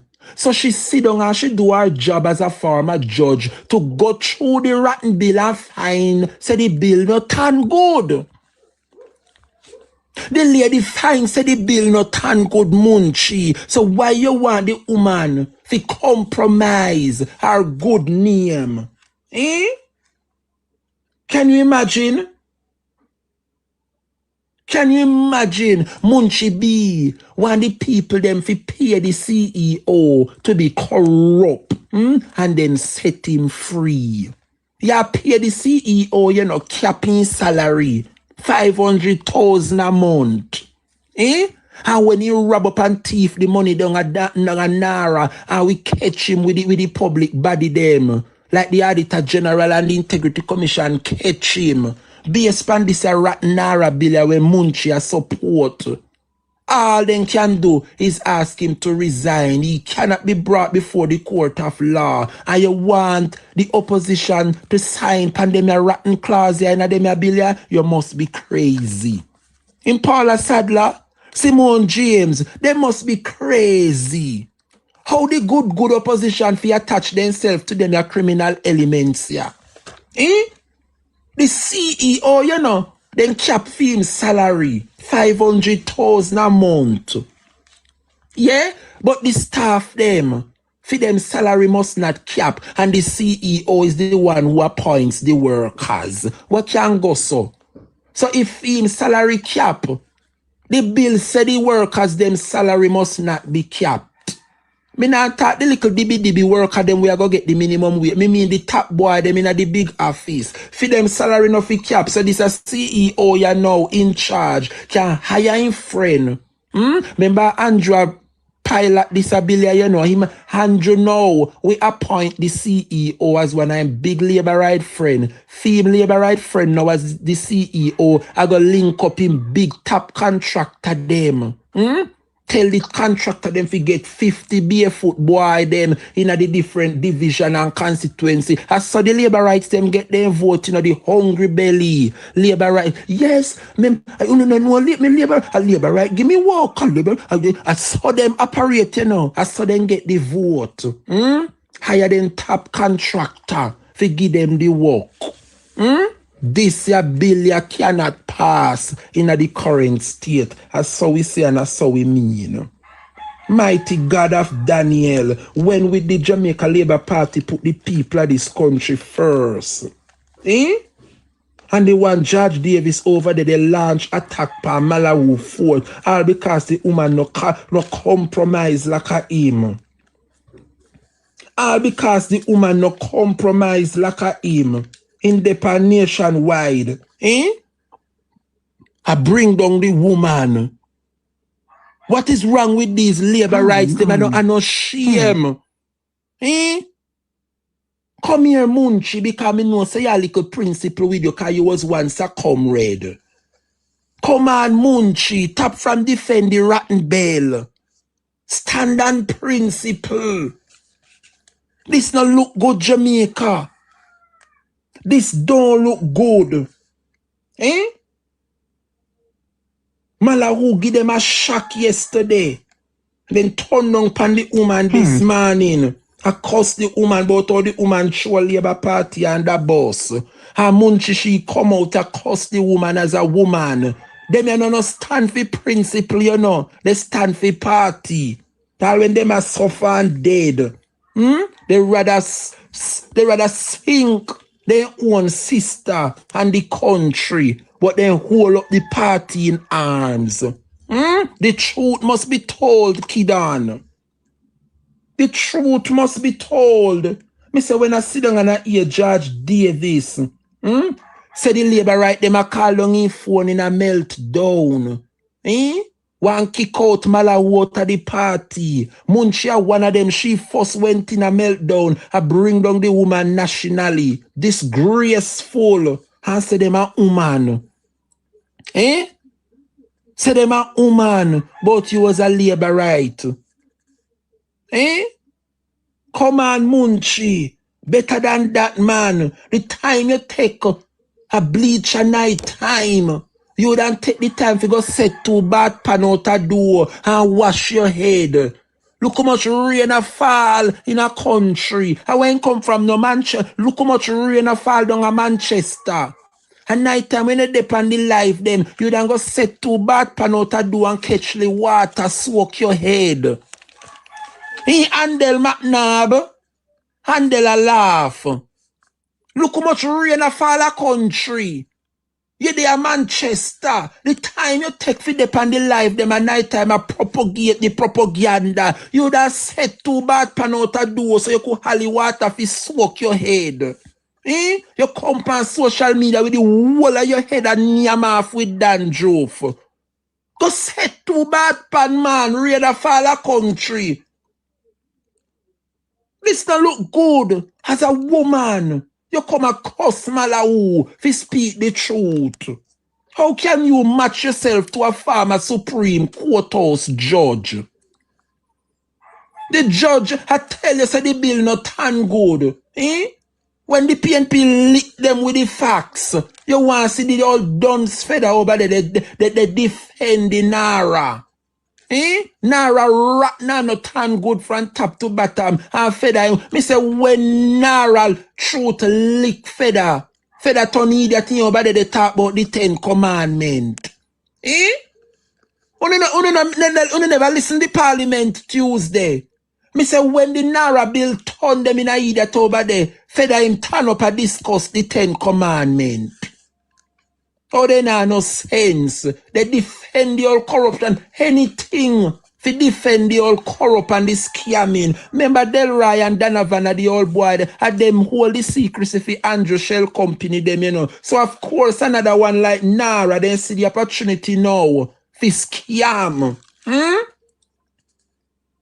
Imagine one of them very own tell them say the bill rotten from top to bottom and them had criticize the woman, but the woman go against party. Eh? I never see nothing hot me so. I never see nothing hot me so. And yeah, the Munchi I come and defend the old rotten bill. My people I love when you see. I love you. Class did nice to the man. The class was really good. I hope you learn a thing or two from the Nara. And I hope you get to understand now say the Nara not tan good. Hence the reason why the PNP send them back to the drawing board with the bill for the second time. Eh? I know better make sure when it come the third time we no find nothing in it. Because we now give Jamaica no pussy in a bag. Eh? We're not giving Jamaicans no pussy in a bag. We no better set the Nara bill good. So that's it benefit the people and no benefit uno with no long deep pocket. The third time the Nara bill go back to them for fix. Uno better make him come back to the house this time it turn good and make sure so uno fix the class them in it for help the people and not trick the people. Eh? Munchi, what you say about that? Yes, never mind the old rat Nara. So the Nara bill rotten, so the old bell rotten and pop down and then come out to defend the rotten bell and the rotten Nara. Eh? I never seen nothing hot me so yet. Then come out to attack the woman and the woman has sense more than the whole of them over there. Eh? When you see the woman join forces with the opposition and I make them know say the bill not turn good, the rotten from top to bottom. Eh? The bell split in a two. Eh? Then pop out the bell tongue and Munchi still over there they chat. Nobody not listening to Uno. Uno no mean the country not good. That's why info come out come class the whole of Uno Labour Party, especially you Munchi. Remember info tell you no say nobody not tap on no platform again cause no platform turn in a graveyard. And me say when info get them attacking from when me look for truth and nobody now gather a graveyard. Everybody a drive past graveyard. That's how them a drive past the Labour right platform them. Nobody not listening to them. All can artists them mala. Pay can artists them. I try to serve the people them pussy in a bag. Can you imagine a bill like this? 25 rotten claws. Mark Golden fine in it. I send them back go fix it. And them bakes. Cause them comfy pass bill, you know. Now the big buck dopey Kankara wife, big foot. She come about people have 1 minute. Want wrap up the bill for pass it 5 o'clock. Me don't understand them your people here. They want come and work 2 o'clock and left 5 o'clock. And I collect millions. You're not supposed to sit down in a parliament till midnight. You're not get paid to make laws. The rat nara. It we are discuss. Look here no man, I want to wrap up my program on a good note, you know. The rat nara. Kuya, not a bill can pass kidan. Cause the bill rotten from top to bottom. Pay rotten clause in it. Mark Golden alone find 25 rotten clause. Send them back, go fix it. And say them a run the country. Run what? The opposition is running the country. The opposition is running the country. You want to tell me, say, the 35 of them, none of them never sit down and read the bill and say it not turn good before they go embarrass themselves. And all mala I try to save them the embarrassment. Them a attack the woman. How will they come from? Never mind. Watch the old rotten bell. And them a defend. Blind a lead, blind tear. 35 of them over the sit down and come, including the Prime Minister. I would love to find out how who benefit from them a bill. Because I know the people who write this a bill Jamaica because we don't understand why they would have been so wicked to their leader. Shame the 1 p.m. We after 1 p.m. indeed. Touche. We make them wicked to their leader so they can embarrass the man publicly. Look how much rotten clause. Mark Golden fine 25 in 1. And Munchi come out still a defend. High sat fine how much? When you see all Anthony Hilton fine wrong in the clause them. Lord Jesus. I'm sure if they did send the bill to Professor Floyd Morris, he would have fine how much clause and him can see. I have 35 of them over there. 70 yai. They hope not their yai and look on the bill. And none of them realize how much rotten clause in the bill. Then come present it in a parliament. And then you have people like a Munchia come and defend the rotten bill. No shame. No shame they no have. But Malawu come out and show them party under the boss. So she must stoop and compromise her integrity and truth and honesty for Unu. Unu not worth it. Unu not worth it. Remember the woman come out and tell you say Unu not no track record. Malawu say we not no track record in a Labour Party. Then they want come bring them out to the People's National Party. After the woman tell you say, who don't have no track record in a Labour Party. Who don't remember people? Who don't remember? Yeah. Let me see if me can remind you. No listen, Malawa tell the Labour Party saying our party now no track record. Listen yeah. The Prime Minister piloting the bill and the team to take into account the very valid points that have been made. The bill needs some reworking. Thank you, Member. We don't have the track record of power being exercised in a way to get things done quickly. We don't have the track record. Yeah. Them a yana no shame. Them a yana not name shame. The one member I come out and say our one party na not name track record and this I come out at night time. I defend the rotten bill. What a shame and disgrace in the Labour Party. What a shame and disgrace in the Labour Party. Malawi say our party now not name track record. Mighty God of Daniel. And of them are they lead the country. No integrity, no nothing. No integrity, no nothing, no shame. Nothing about them. Mighty God.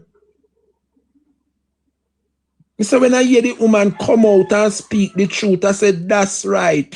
But I feel so we like you, no Malawi, because you did one pass constitution bill and turn we in a republic. So we wouldn't dare and know we head from we foot as a republic. One bill, one bag juice would have sell for $500 if we did turn republic under them. Them I don't know if we present or put and draft no bill. No wonder the needs can't pass. Pay rotten clause in it. Like the Nara. No better make me set pound, you know. I want to wrap up. No better make me start, you know. Mr. Jamaica no wonder the all needs can't pass and come to fruition. So the all needs rotten, so the Nara rotten. Nothing can pass. How when he mean the country good if he fix it so that he can benefit the country. Now come put no rotten clause in a bill for trick the people. We are going to find it because we can read. In JM, God have mercy. Jesus says she wonder if she try a thing like a Warmington. You know, she say Warmington quite alright. They silence Warmington, you know, put him down at EOJ as the commissioner. 22 million him a get. Kuya, you know, she say Warmington a drink Starbucks. Warmington a drink. And a collecting $22 million a year. How what do them? Remember Warmington was a backbencher, you know, no position they no give poor Warmy. So Warmy only did a satisfy within $14 million a year as a backbencher MP. Warmington used to come talk up the things. Yeah. And then silence Warmington and send him gone down at EOJ commission as the commissioner. 22 million now Warmington I get a you know she say Warmington shut up him out. Warmington now fi do nothing as a MP. He sit down at EOJ I get 22 million as a commissioner. Yeah, so that's the problem. I want Malawi sing and go and throw them under the bus. See if then we give something for do my love. That I find you not turn in the Nara CEO. You know what, make a wrap up my class, you see? Make a wrap up my class because you see maybe Andrew Turner in the CEO for the Nara. Yeah. To silence, create a new ministry and present her as the CEO for the Nara. I don't put it past them, you know, Jamaica don't put it past them. They are the labor rights of the Labour Party. Malawi mad them out. Mighty God of Daniel. Can you imagine? Judge Davis over the pan Nenenen a launch attack on the woman. What can go so? No listen to Jamaica. Listen to the judgment over NNN. Listen here. Inside the JLP is going to be very interesting. And I'm sure it was very interesting from last evening when this dropped. And you ask yourself, why do we even allow ourselves to think that there will be consequences for an MP to speak in the way that Malawi Fort did? Why should there be consequences? It's free will. The MPs are not automatons. They're not chickens on a line laying. These are living, breathing, intelligent people. So why should there be consequences?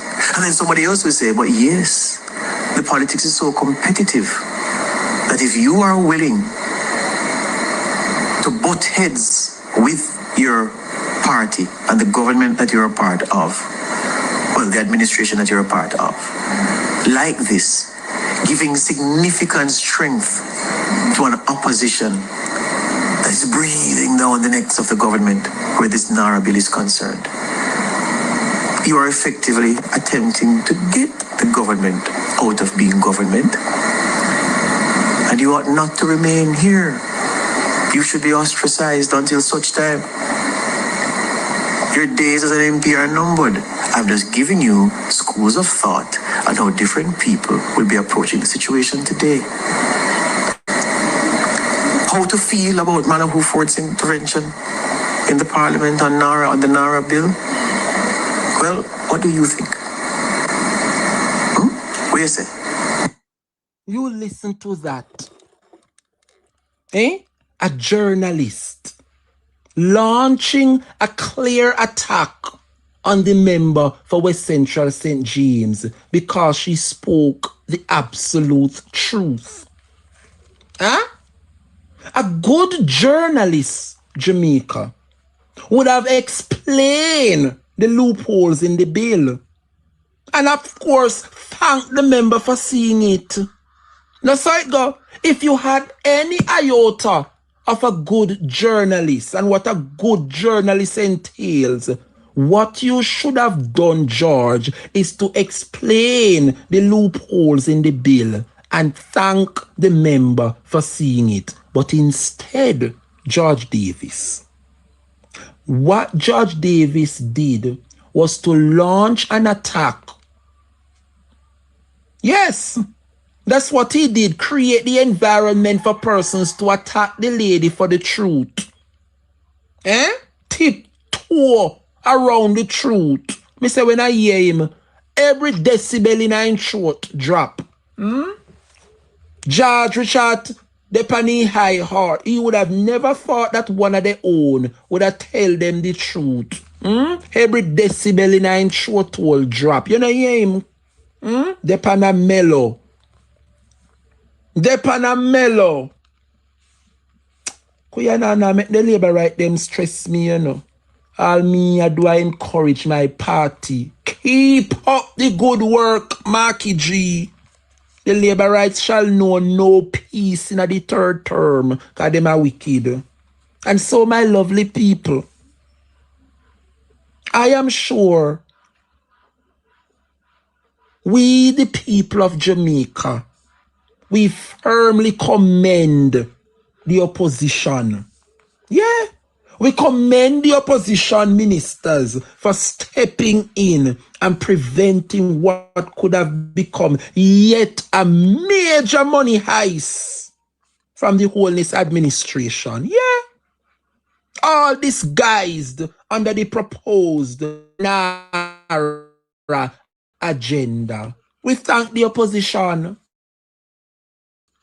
The opposition's vigilance has protected the interests of the Jamaican people, yet goes to government MP Malahoo for standing on principle and aligning with the opposition in rejecting NARA in its current form. That is what a good journalist should have done instead of launching an attack towards the woman. Disgusting. This is the kind of leadership that put country above politics and accountability above convenience. Jamaica, as I wrap up the program for this afternoon, I just want to ask one or two other questions. Go to some homework. Because some of the labor right will come over here, come and burden down my platform. Make a go to some assignment. I want to ask you who write the bill. Who write the NARA bill? And me clear, me not understand why I don't want to come up with NARA as a construction entity when we don't have the UDC. Why me couldn't love come up with acronym and the IPA ministry them they just continue to overlap. NEPA in a Andrew office, UDC in a office, had PEM not responsible for disaster anymore. So where them a go with the NARA? Why is it that the Jamaica Labour Party won't spend the money and strengthen the existing institutions that we have instead of weakening them? Who write these bills, especially the NARA rotten bill? I would love to know is who want to have so much power. Yeah. Who wants this unforeseen CEO to have such dominion and power in this country? Who draft up this ability? Who wants such individual to have such power? Huh? Why weaken our institutions that have served the country for all these years? Why weaken them instead of strengthening them to be better? Nara, once again, a beautiful bill. But in its current form, we reject it and send you back to the drawing board. Too much grammatical errors, too much rotten clauses that is not there for the interests of the people of Jamaica. So go back to the drawing board, fix it, and bring it back to the parliament and allow the leader of the opposition to use his left hand and go through it. I love see when he might go through it, you see. I love see Marky G with his left hand just go through a wrong bang after wrong bang after. Send it back to the sender. You mean if you tell me say 32 of them over there and none of them to look out for the Prime Minister and say, Prime Minister, this ability not ready yet, you know, give me some more time to draft it up. No, then come present the rotten Lara. Disgraceful. Anyway, my lovely people, that's all the time we have for this afternoon. I want to thank you guys for being here. It was my absolute pleasure bringing to you the matters affecting our nation. Thank you so much for participating. The word is love, Jamaica. Take care and see you guys tomorrow where we'll do it all over again. Let us continue to look out one for another and let us continue to champion the message of the People's National Party. The word is love. Thank you, Jamaica, and thank you for the gifts. I really appreciate reaching my life goal for today. The word is love, Jamaica. Take care and be blessed.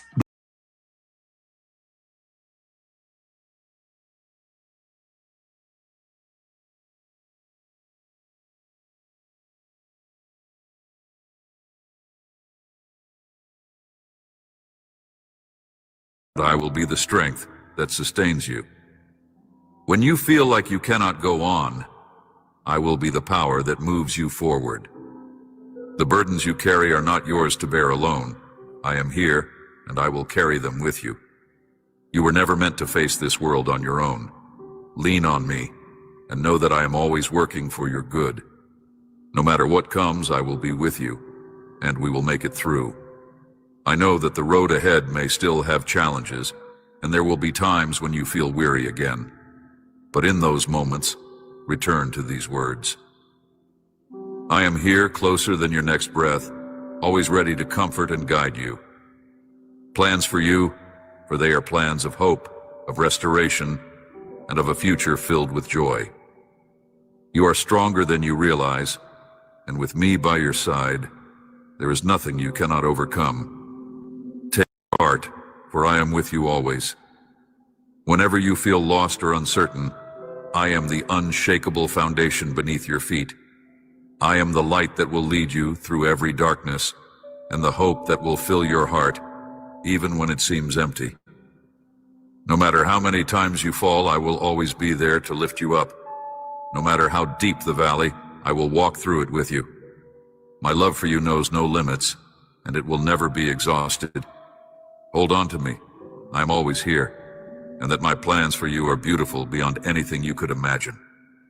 Rest in my love, and know that your story is far from over. With every new day, I will give you new mercies, new strength, and new hope. You are never alone. Take a moment to rest in my presence. Feel the warmth of my love surrounding you, wrapping you like a comforting blanket. I see you. I know your heart, and I understand the burdens you carry. I understand every tear you've shed, every silent cry, every weary moment when you felt like giving up. I know the depth of your struggles, and I see the battles you face even when no one else does. I never forget how much you need me. In these quiet moments, let your thoughts drift toward me, toward the fullness of my presence. You are not alone. I am here, your God, your Father, your friend. Lean on me when you feel weak. Lean on me when you feel lost. I am here, always. My presence is your refuge, your place of safety. In every moment of stillness, let yourself be reminded that I am closer than your very breath. Be grateful for the strength that fills your spirit, because it is a gift from me. Even when you feel drained, I am the source that replenishes you. My spirit is upon you, flowing through you, giving you wisdom, love, and the courage you need. You will succeed. You were created to overcome, and look at your life. See how far you have come. Think of every battle you've faced, every burden you've carried, every dark night that seemed endless. And yet here you are, standing strong. You are braver than you know, and your determination touches my heart. Your perseverance is beautiful to me, and your resilience inspires those around you. Every scar is a testament to your strength, a reminder of the battles you have won. Each challenge has made you who you are, and I am so proud of you. I come to remind you not to worry. Do not let fear dim the light of your dreams. I know there are days when anxiety tries to weigh you down, when doubt creeps in and whispers that you are not enough. But listen to my voice instead. You are enough. You have always been enough, because you are mine. Do not be afraid to dream boldly and without limits. Dream with the confidence that I have placed those desires in your heart for a reason that is part of my divine plan for you. Face your challenges with the certainty that I am by your side, guiding you, strengthening you, helping you accomplish everything you set your heart on. There is nothing you cannot do, for I am with you, and I will never abandon you. My love is the foundation on which you can build your dreams. I have already prepared a way for you, even if you cannot yet see it. Reflect for a moment. See the courage that has carried you through every challenge, every fear. The times when the path seemed impossible, yet somehow you found a way forward. The times when your heart was heavy, and yet you chose to rise each morning, to face another day, to take another step. The times when the weight of the world felt unbearable, but you stood tall anyway, trusting that I was by your side. Every time you entrusted your life to me, you have emerged victorious. You haven't lost a single battle, not truly, because I was with you. Even in moments when it felt like you failed, those were moments of growth, moments when I was working behind the scenes for your good. So, rest your heart now, and continue trusting. I know it is not easy. I see how hard it can be to find peace when everything seems to be crumbling, when struggles feel relentless, when the noise of life seems overwhelming. I see how tired you are, and I understand. But even in those moments, I am here, giving you strength, holding you steady, and guiding you forward. But know this, I am holding you. I am wrapping you in my love. You are safe with me. The storms may rage, but I am your calm. I am the anchor that keeps you steady, the light that guides you through the darkest nights. When you feel like you can't go on, I am the strength that carries you. When you feel lost, I am the compass that points you home. Continue to trust, continue to dream, and continue to hope. Hold on to the promises I have given you, for my word never fails. You are not alone. I am here, always. My love for you is endless, deeper than any ocean, higher than the highest mountain. I am here and I always will be. No matter what you face, I will be your constant, your unwavering support. When you are weak, I am strong for you. When you are weary, I am your rest. My love is steadfast, unshakable, and everlasting. Let your heart be at rest, for I am working all things for your good. The challenges you face are not meant to break you. They are meant to refine you, to make you stronger, to bring you closer to me. Each trial is an opportunity to see my power at work in your life, to see my love manifest in ways beyond your understanding. And through it all, I am here, loving you, guiding you, holding you.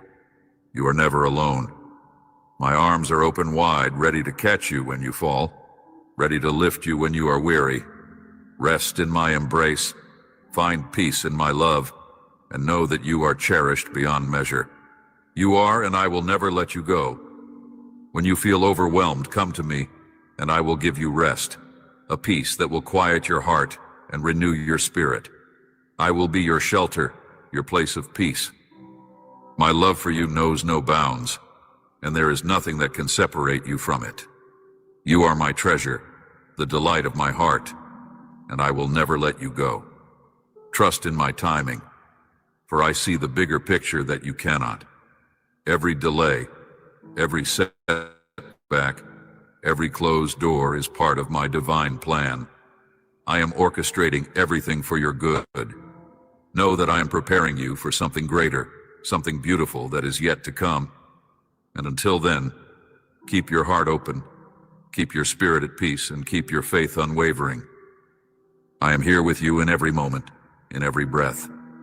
We will face whatever comes, and we will rise above it all. You are not just surviving, you are thriving, and I am here, cheering you on every step of the way. That you are mine and nothing can change that. You are precious to me, and I will never abandon you.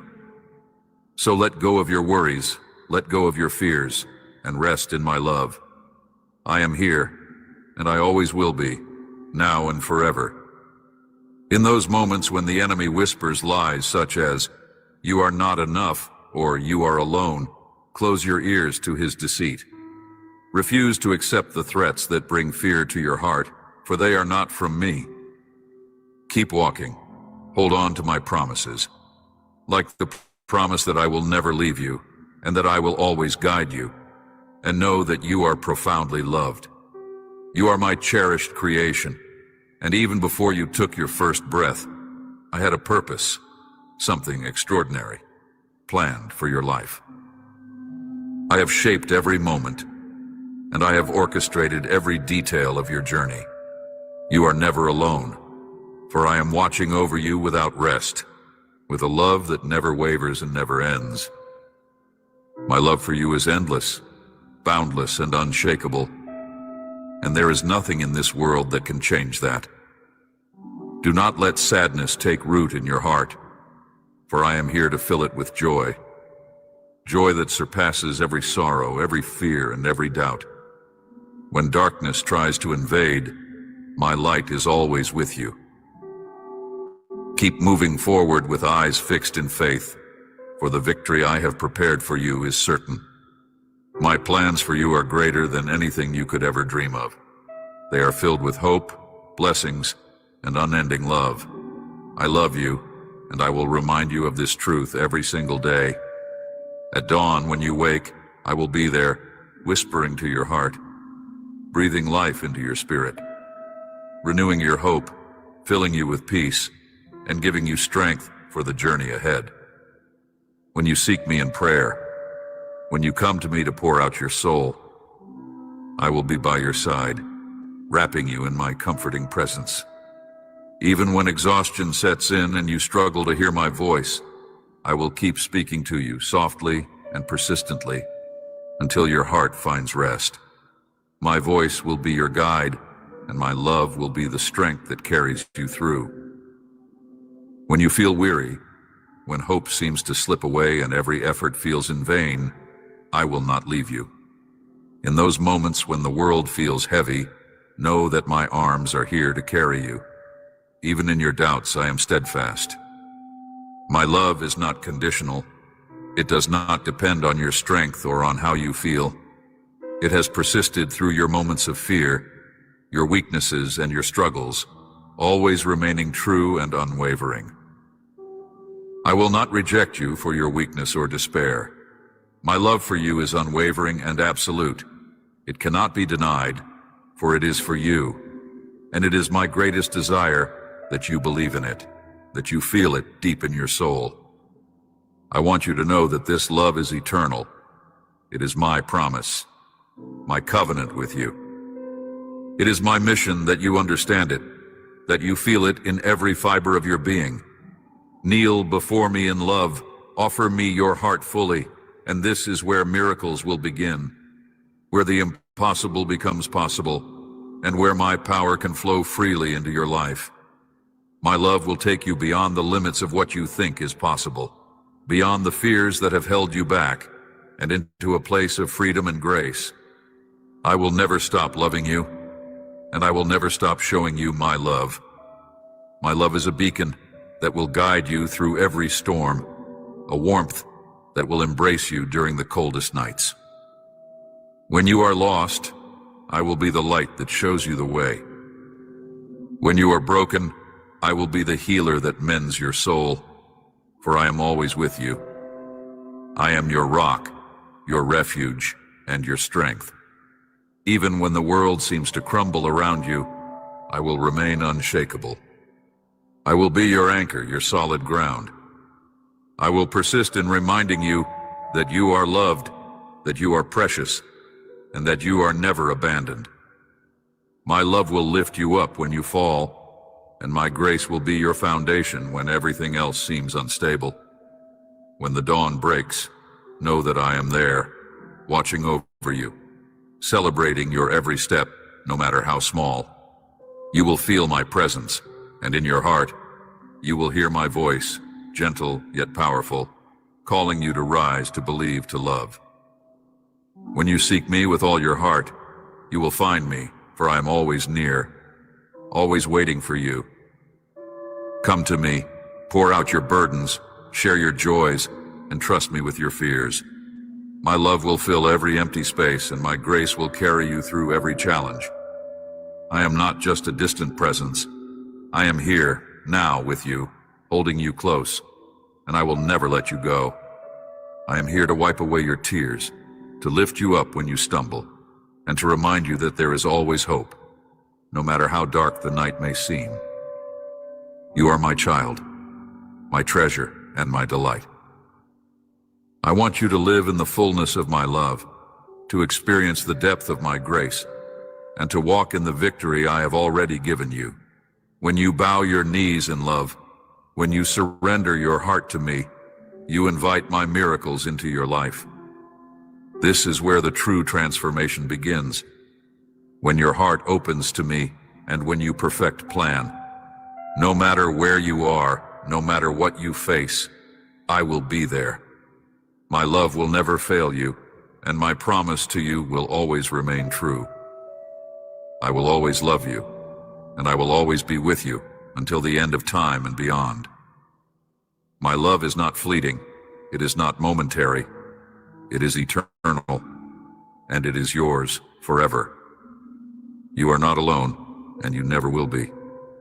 Every breath you take, every beat of your heart, I am there, celebrating your life, protecting your soul, and guiding your steps.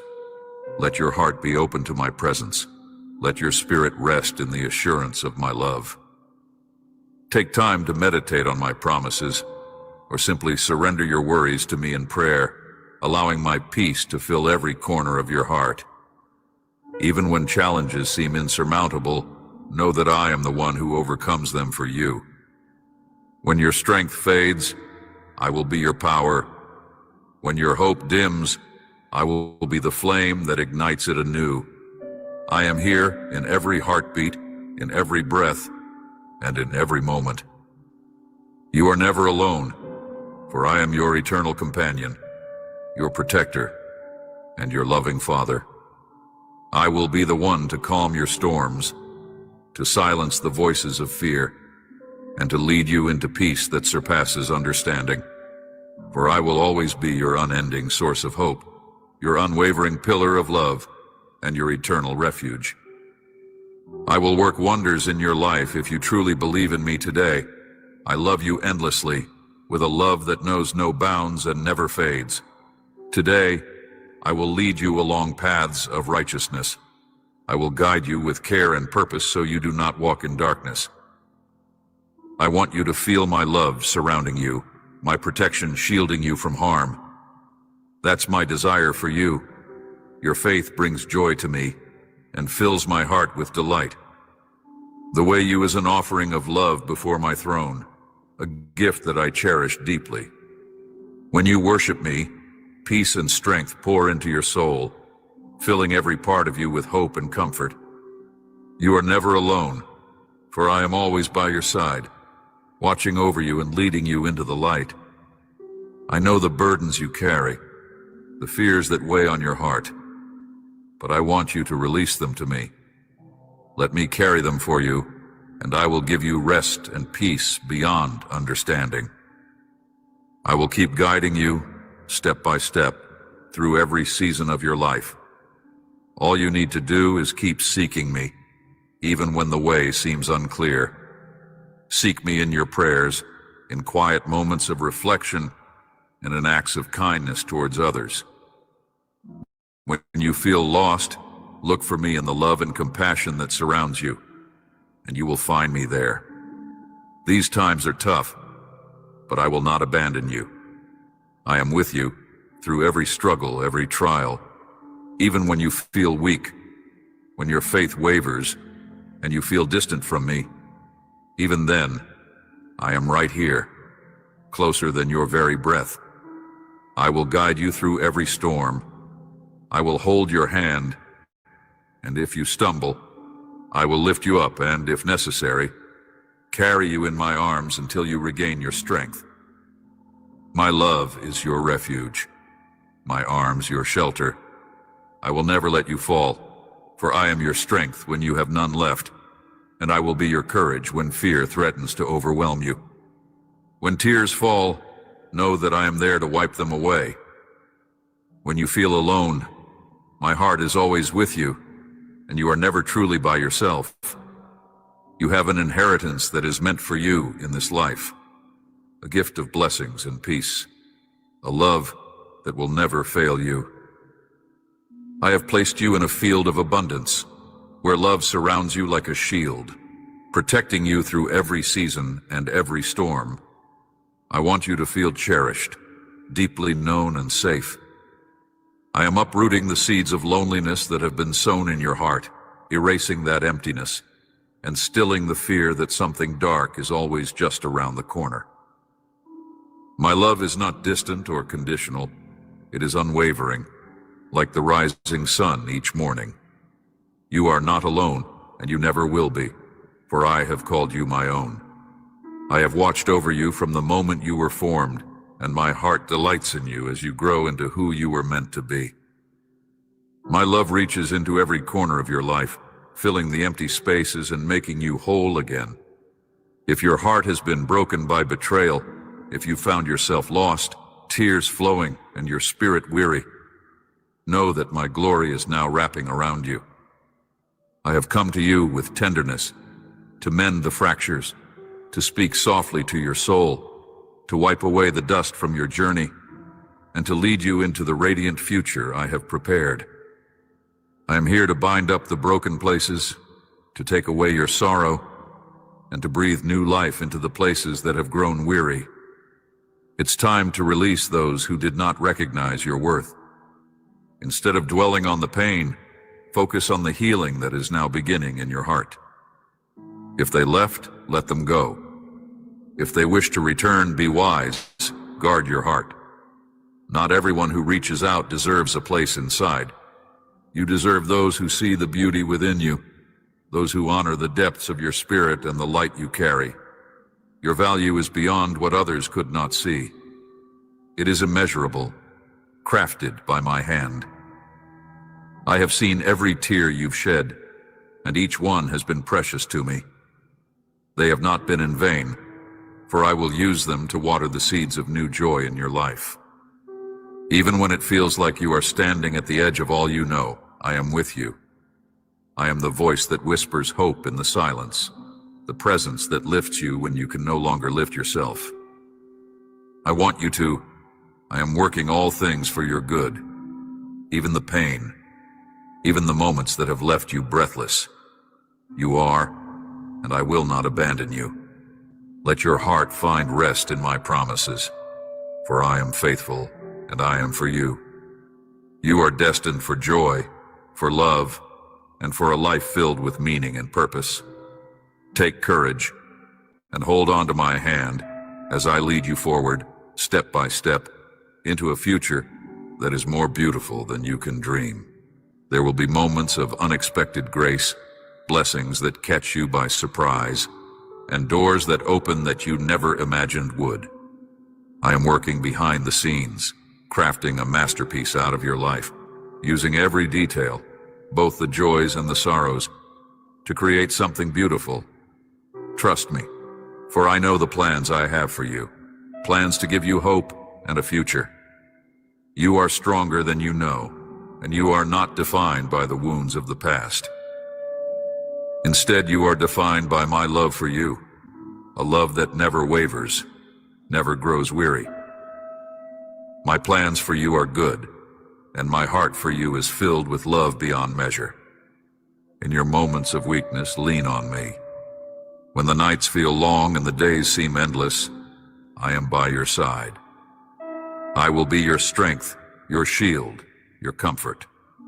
When you feel weary and overwhelmed, imagine my arms holding you up, my presence giving you rest, and my love filling you with renewed courage. Your journey is not over. It is only just beginning, and the best is yet to come. Take my hand, trust my heart, and let us walk into the light of a new day, a new hope, and a new beginning. You are, and nothing can ever change that. One day when you reach your heavenly home and stand before me, everything will make sense. You will see the beauty of each struggle, the purpose of every tear, and the grace that carried you through it all. The trials, the moments of doubt, and the times you felt completely alone, all of it will become clear. You will understand that each pain was not in vain, that each sorrow had a purpose, and you will see how each hardship shaped you into who you were meant to be. Until that day, it is my will that you taste heaven here on earth. To know a love unbreakable, a tenderness that shines brighter than 1,000 suns. Let it wrap you in light and lift you above the weight of the world. I want you to feel my presence every moment of your life, to experience a peace that goes beyond understanding, a joy that no darkness can ever extinguish, and a love that never fades. I want you to know the depth of my heart for you, and to desire to bring you closer to me with every passing day. I long to bless you, to love you, to protect you. I want to guide you through every storm, whether it is the storm of loss, the storm of uncertainty, or the storm of fear, to hold you close when the world feels overwhelming. Believe it. Let me. Your life rests safely in my hands, and my hands are strong enough to carry you through anything you may face. Trust me to weave the people and moments of your life into something beautiful, something beyond what you could imagine. Every person you meet, every situation you face, is part of a greater plan, a divine tapestry I am creating just for you.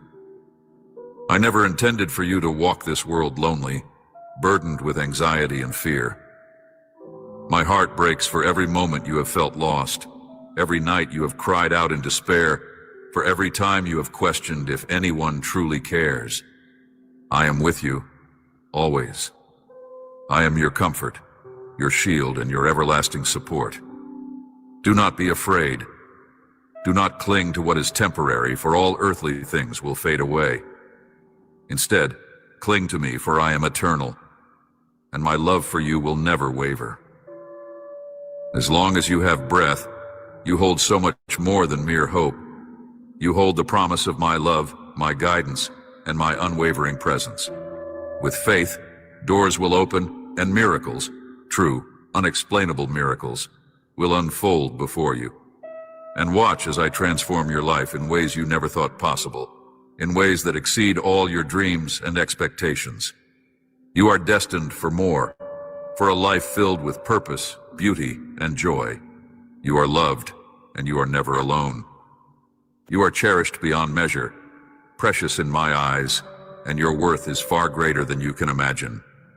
I am with you in every moment, in the quiet times, in the chaos, in the joy, and in the sorrow. I am holding you, guiding you, whispering words of love and encouragement into your heart. You are, and nothing can ever separate you from my love.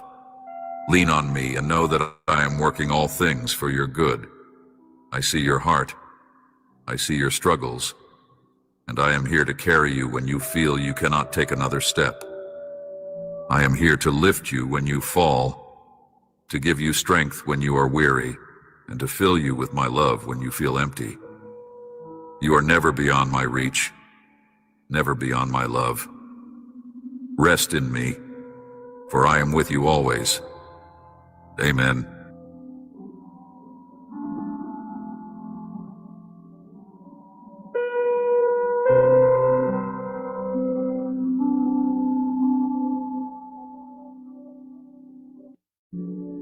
My dear child, something truly marvelous is about to unfold in your life.